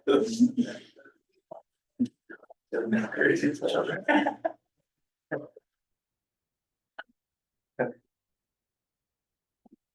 Not good with the future.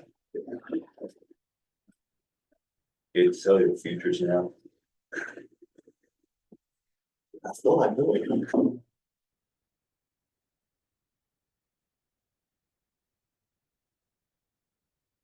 So when it says Board of Finance adopted, this is this estimated theoretical Yes, budget. Okay. Yes. if it was to pass right now. Okay.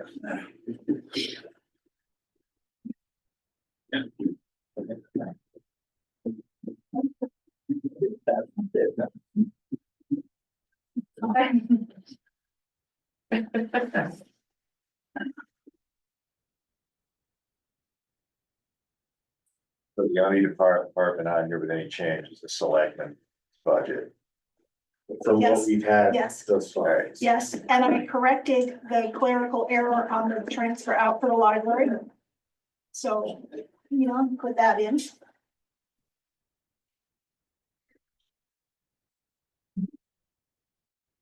So is this one says, what's the tax increase? What's the percent? Well, they look. Maybe the spending increase law. That's what I meant. Yes, The spending increase is 5.1%. Total spending increase of all three budgets. it's 5.1. That's throwing 500,000 into the, Yeah, going half million from fund balance. okay. What was it prior to the changes they made? Well, that's on, that's. Well, the increase prior to the changes. Got it. What is the date or something?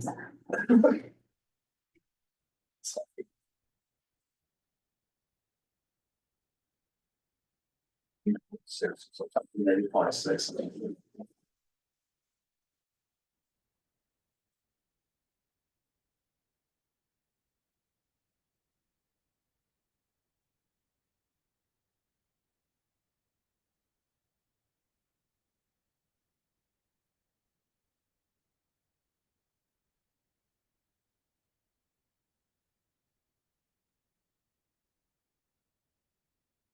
that's the increase in spending, but the net to be raised by taxation is 9.23% increase.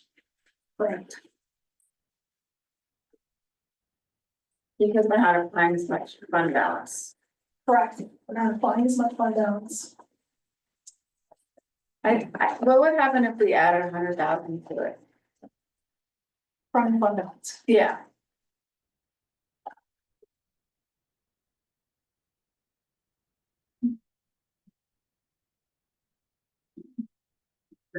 That drops the mill rate increase to 2.2.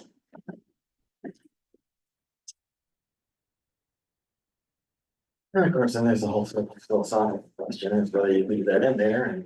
I mean, it goes to, or you let it go into the bottom of the general fund here, which is still going to town, sure. You know where I'm going, right? Yeah. It says it eloquently. You know, them.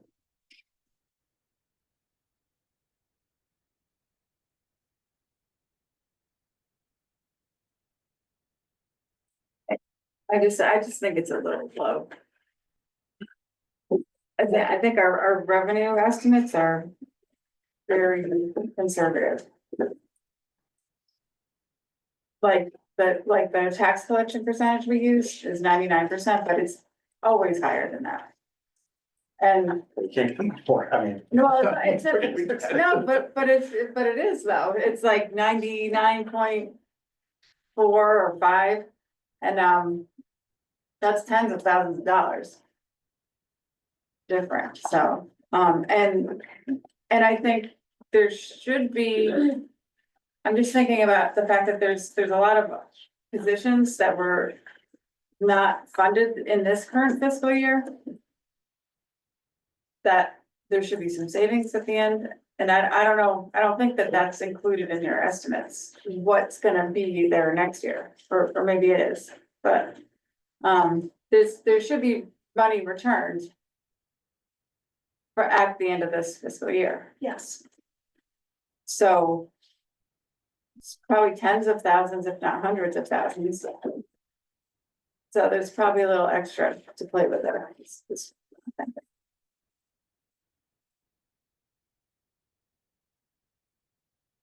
No, Okay, what is our actual current election rate? Not the assessors. Next. Yeah. So, I, is it about, I think I agree with Christina, we maybe could go to 99.5%.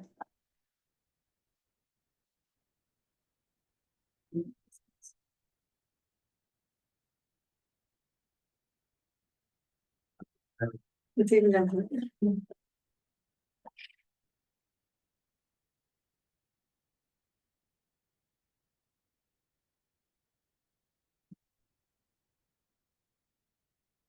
You want me to put in the Board of Selectmen that undo what they did and you see what it looks like and where you want to go? What would that? sort of have, don't we? Not, wasn't that? No. This didn't, Yeah, that's the. The take it out of the printed one? Oh, maybe I did, because I didn't, I might have prepped that before they met. No, I think I took it out.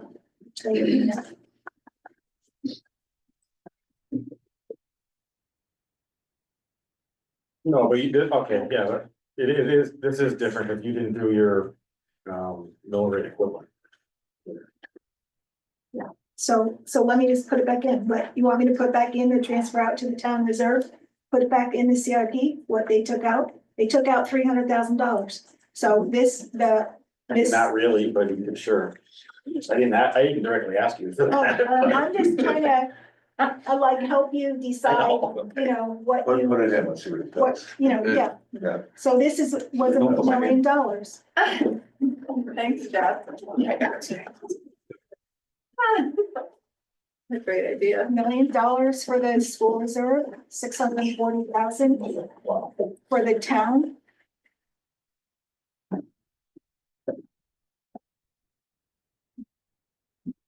Increase of 2.52 mils. What were we before we made the changes? with it by adjusting the tax collection rate and everything. 2.35. Yes, 2.35.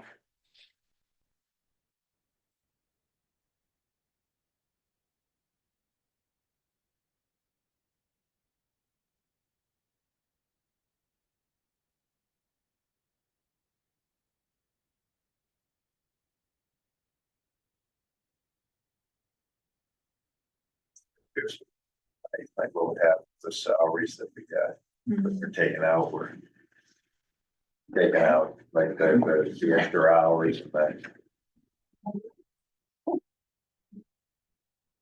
Okay. Well, you could think of it like, what if we cut $100,000? Yep, See, sure. It's easier. Yeah. Okay, yeah, that's easier. Yeah, So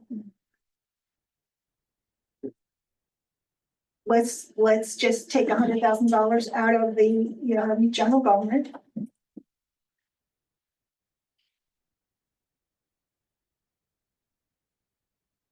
Brings you down to a 2.37 mil increase.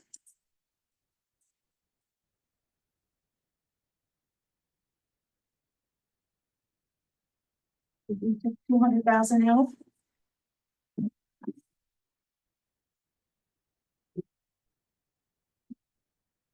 Brings you to 2.2.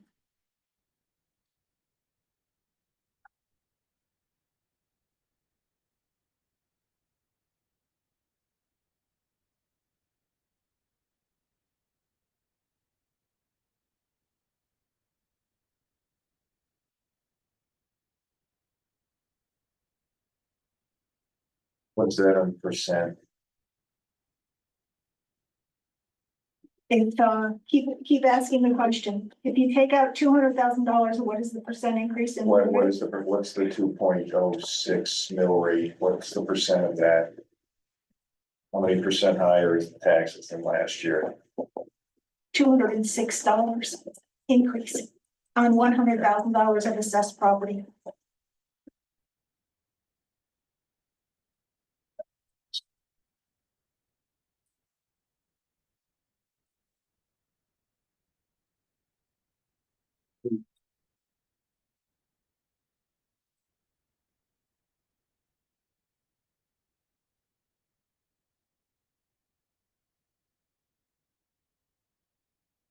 Eight point two, well, Thank you.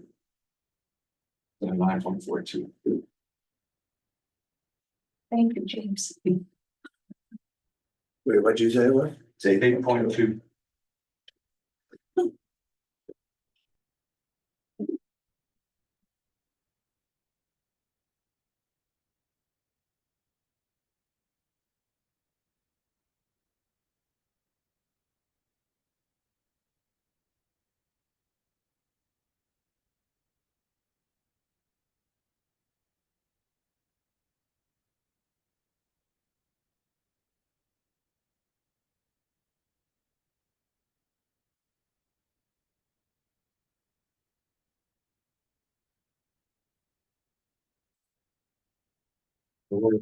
So.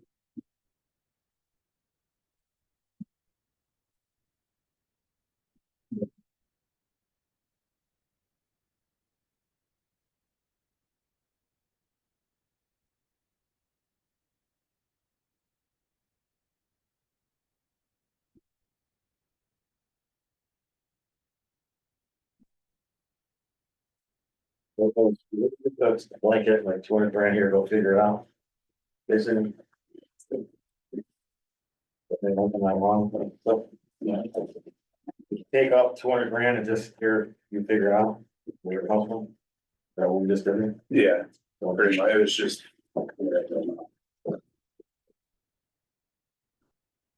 That's exactly what it, yeah. I think, yeah, this Andy Martin, this is just, I'll speak as just. Speak like you're right now. speaking to me. You just took $200,000 out of general government. Right. Put 300,000 into savings. And you think that benefits the residents somehow? No, I'm not really seeing that. If you could explain that to me, and maybe CIP can weigh in. That's what you just did. You put the 300,000 back into the school. And you took 200,000 out of general government. Right. So the general government, at least when I look at the line, seems to benefit each resident a lot far more directly immediately. Than a future bond payment, which I will admit, I don't understand very well, even though James explains it frequently, I don't really get it, yet, but I will eventually. So I don't know, I'm struggling with that a little bit. $200,000 out of general government seems like a pretty big hit. Yeah,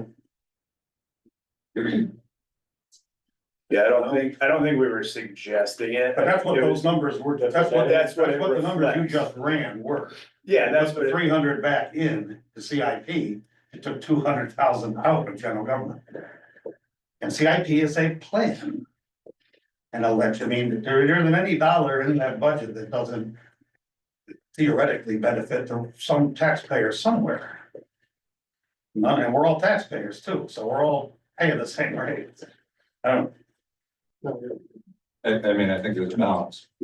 I understand that. You know, I think there's, like I said, there's 110,000. You can kind of make that jump.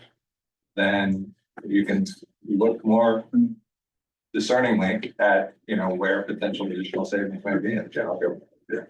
And you strike that balance. It doesn't need to be. Like I said, there's limited ways, because we cut CIP pretty to the bone, just to cover the spending that's there. But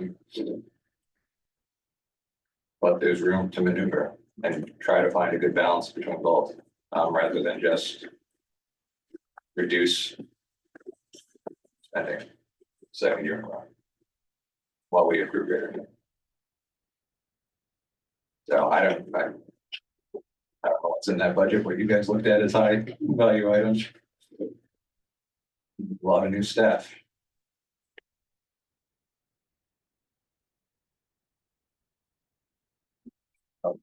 Just a fan of adding staff in a situation like this. I'm gonna agree with you. I know it's public, you know, it's not a private company or whatever, but a private company would never add staff if they were looking at, you know, revenue not going up. Just don't do that.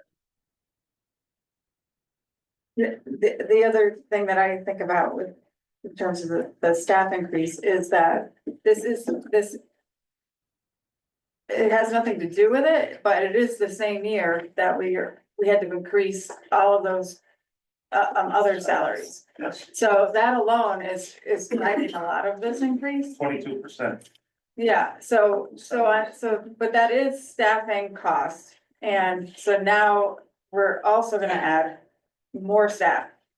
You're absolutely right on the increasing staffing cost, but that's increasing staffing cost to the federal minimum. I mean, that's where we're at right now, is at the federal minimum. Right now, we're training people. We had, our Parks and Rec director left for a $23,000 a year raise to a nearby town. Our tax collector left us for a $19,000 a year raise to a nearby town. Our town clerk left us for a $9,000 a year raise just going to the state. I mean, we are at bare minimum on what we're paying people anyway, so. You know. No, I agree. I'm just saying. While all of those are being raised. In addition to adding new staff. And maybe this just isn't the year to add the new staff, because we have to do this big adjustment. The other thing is that, you know, the town employees took a 2.5% contractual raise this year, and I believe the school was at what, 4.5? So, you know, we're already doubling education employees over town employees. And, you know, I just have to fight for the general government budget, because that's my area. Education is not my area, so. The only thing That's why I'm looking for the balance. The only thing I'll say about education is that the last year of the teacher contract, this coming one, and that's always the biggest increase, so. Yeah. So we did get hit kind of hard.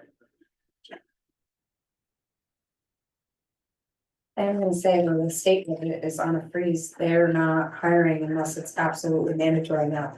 So I know for a fact, I was actually talking to our HR today, and we are on a freeze with the state of Connecticut with hiring, so. I mean, I know this is, you know, just adding hours to somebody's position and then filling an assistant. I'm just saying, even the state is having issues with the budget. I mean, everybody has been watching the news, I'm sure, I mean. And adding salaries, yes. People got raises, but we also can't afford to lose good people either that are already working in our town. And that's the fight, I guess. But if people don't have any money, we're gonna lose people anyway, because their house is gonna get foreclosed on, or they're gonna move out of state. So, I mean, that's the other side of just adding more payroll.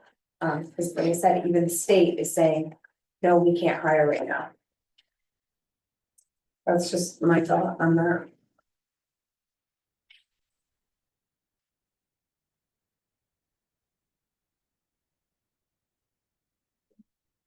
We're gonna have to do a lot of cutting to make it acceptable to taxpayers. So they rejected last year. Yeah. Okay, Andy Margaret, just have a question. I heard from you that there was some concern about the public hearing. Why, what is the concern about presenting a estimated, I mean, it's these budget discussions have been going on forever. Why is the public hearing more stressful for you, or because I don't recall a year where we didn't, usually we do the appropriations. Right. The work, the spreadsheet, the magic spreadsheet gets done, we come up with what the mill rate could be. And then it goes. And then that goes out in the paper and goes out to the public as the Board of Finance's budget. Okay. And because the hearing is for us to say, this is what we think. This is what we think it should be. Do you, this is, and right now you don't know what you think it should be yet. no, but yeah, it's in the paper. Okay. That's the concern that I have. And, is this because of Region 19 that it has to get out? Because it has to get out, I think, what, 14 days before the state statute, it has to be out at a certain time. Is that- So Region 19, because it's a 3-town thing, they set a date for when that is. So we try to piggyback off Then of a that. public hearing must be presented, but it could be presented for just Region 19. Is that what I also heard? Just trying to understand the process. Yeah, The statute says you have to have a public hearing at yes. 14 days prior, at a minimum Right, of. it's just, the statute doesn't say when that date should be. Right. We always want it to be on the same day as Region 19, so we In can this save money. case, because Region 19 is And- driving that date is set, and now Right. we have to react to that. But that date has always been set, and we always follow this, and we Okay. missed a meeting. And that's, So the potential for this public hearing will be kind of messy, because you can speak confidently about Region 19, but the other budgets will be Well, here with more. hopefully by tomorrow night, we will know what, Okay. we will have voted on all this stuff. Okay. It's just Fine. that the public will not have the chance to see it ahead of time. Not much time. They'll have some time, just not much, right? I don't know, Donna. They will see it on the website after you vote. And they will see it at the meeting. When they come, there'll be copies for them to pick up. So they'll be pleasantly surprised. So they'll be pleasantly surprised. It's just that they won't see it in the Chronicle on Thursday, tomorrow. Yep, Yeah. which is the statutory, to meet the statutory deadline. But I'm okay with that because I think more people are on the website than are getting a printed copy of the Chronicle. I believe that. So I'm. So it's not. Maybe it's not perfect in everyone's eyes, but it's legal. So can a revised budget be put in the paper Monday? No, No, because then you're like recall. no, that we missed the deadline. you missed Yeah. it. There's like It would have to 2 or be, 3 day yeah. lead. the way- If this is going where I think it's gonna go, just don't muddy it up anymore. Stick Yeah, with the don't bring it 9. up anymore. I just want to understand it. Like, Let me ask a question, as long as we're on the process side of things. One of the things I asked at the beginning of the budget process is that there be sufficient time in the budget. So that when we in the public see it for the first time on the 9th. And we decide, oh, it's too low, or it's too high, whatever the case may be. You would take that feedback to possibly change it. it sounds to me like that's almost impossible now because of the timeline. Because a mistake was made and everybody wants to be on video and that's the mistake. That's the. So like, Yeah, Well, that's basically what it is. We had just regular meetings that we had for 300 years. I'm gonna say it again on my Zoom thing. could that be remedied? Let's say we get a good turnout at our public hearing, wouldn't that be wonderful? And you guys get really good feedback in one direction or another. Could you have a special meeting and change the budget before we go to town meeting?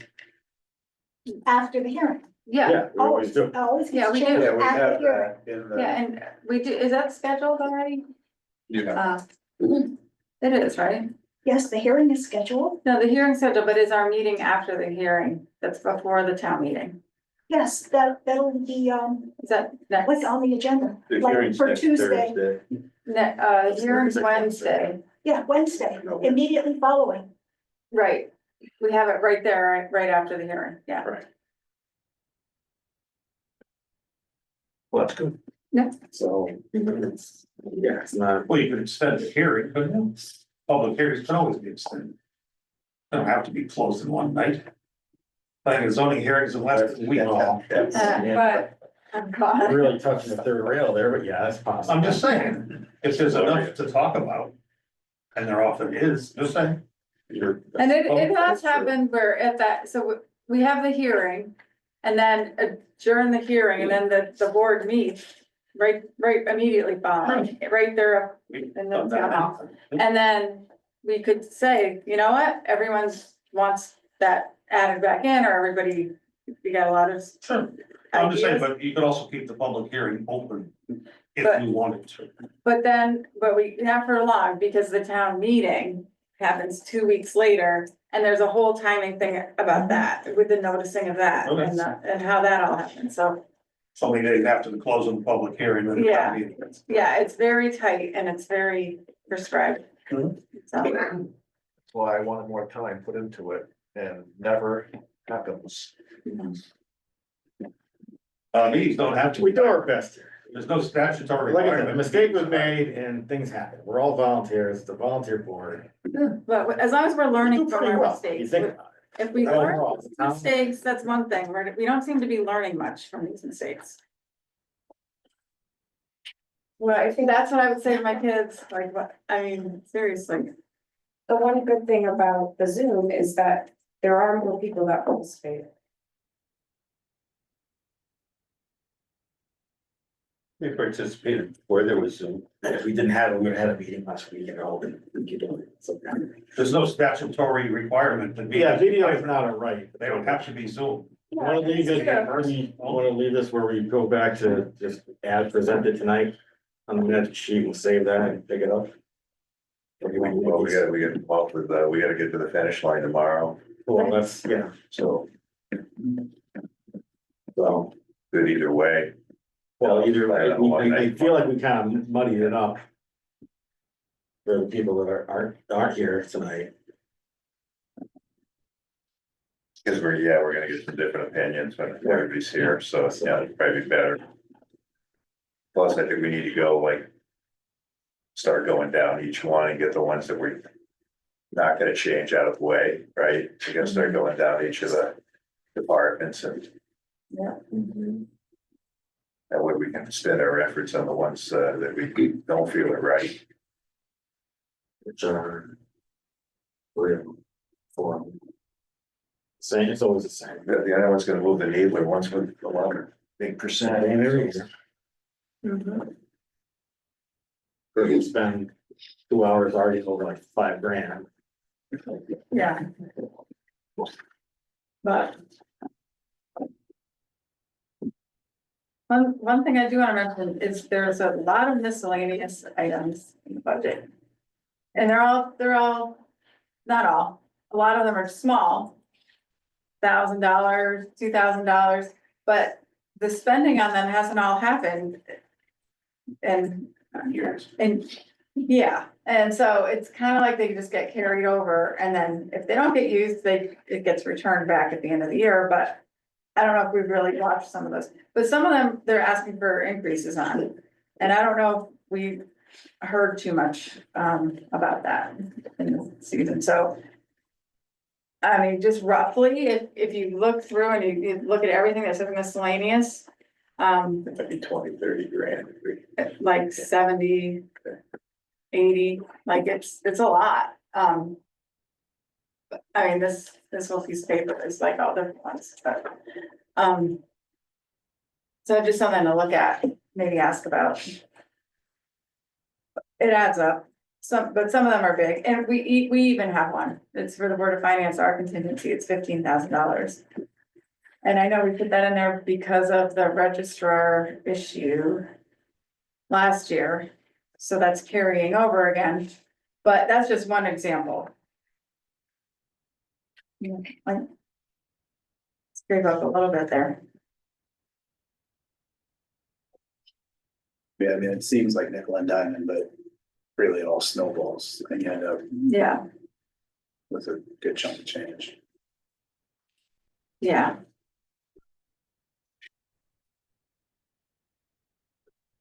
I'm good with that. Well- Discussions are quick and, you know. Again, you can't really go by line on it, so if you go by the bottom, line, what you got there, and yeah, it's just it's from everywhere. right. But It's it's- from it's all- library, it's from the senior center, it's from the fire departments, it's from, just looking at it that way.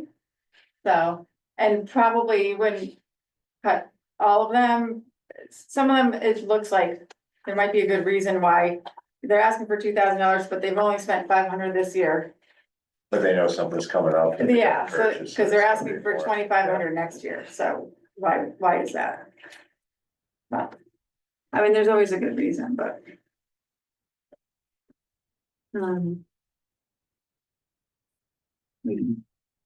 Okay, so if you have all that. And you wanna ask the library to say.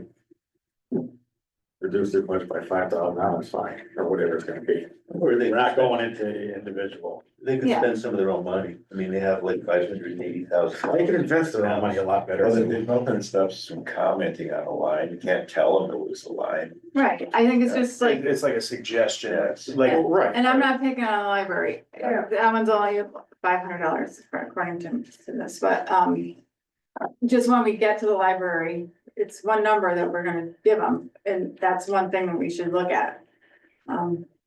If we're gonna decide to cut any of it.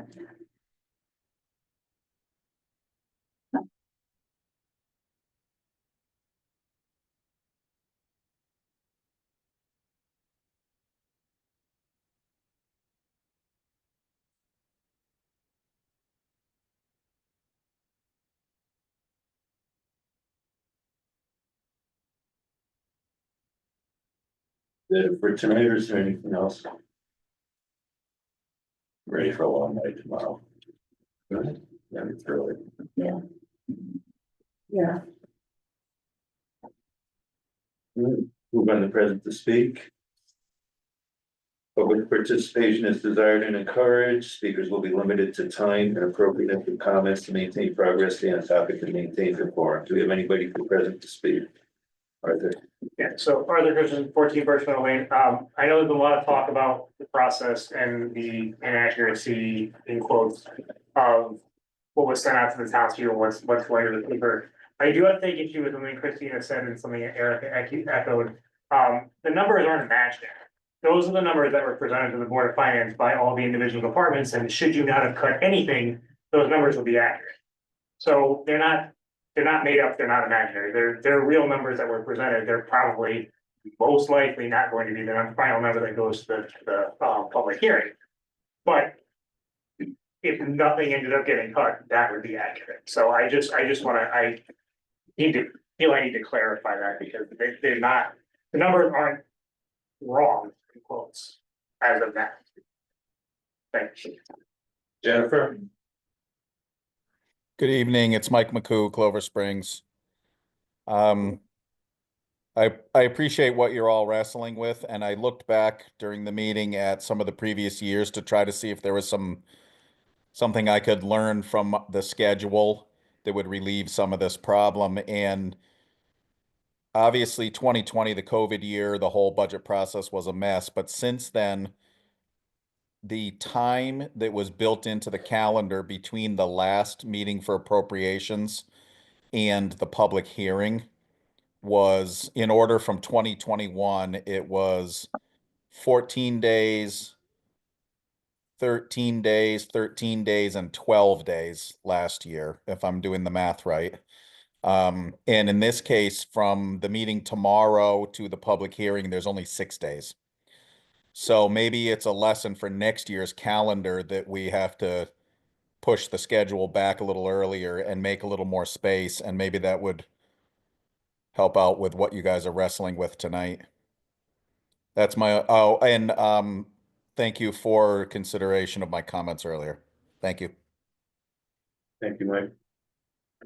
All right, anybody else for present to speak? Peter? Peter Wilson, 59 Fast Road. I appreciate the effort they're all making. I truly do. I would urge you tomorrow night not to be distracted by revenue or potential mill rates or surplus application. Focus on the spending side. That's where we have our issue. Our revenue is flat. We know that. I hope Christina finds some of those pockets of money. But I'm guessing it's not going to be a huge amount in the general government budget. And if you focus on the spending side and work that down to a level that's manageable for townspeople, then everything else becomes easier in terms of how much surplus you're applying, what the potential mill rate actually is, and how it impacts taxpayers. I don't think we have a revenue problem. I think we do have a spending problem. Thank you. Anybody else for present to speak? Okay, you have a motion? Jennifer or Mike? No. This time it's No. Jen. This time it's Jen. I just wanted to speak in support for what it's worth of the CIP and BOE budgets. Not literally, but it seems figuratively, blood, sweat, and tears went into those budgets, and there was very careful consideration as to what the town would support versus, not versus, what the town would support in conjunction with the needs of both of those committees. And it's painful to hear this conversation where there's just an arbitrary number put out there that needs to be cut, as opposed to thoughtful consideration of where we are now and where the town needs to go for planning purposes in the future. And that is the missing piece, as far as I'm concerned, in this whole budget process. It's like Groundhog Day. We'll have this conversation next year at the same time, because there's no forethought as to what we can do to make things different. And I would just encourage folks to have those thoughts in their head when they're discussing the final numbers. Thank you. Thank you. Anybody else for present to speak? Do we have a motion to adjourn the meeting? Make a motion to adjourn the meeting. I'll second that. All those in favor say aye. Aye. Opposed? Second. Yeah. We ought to be different tomorrow. This is what we're trying.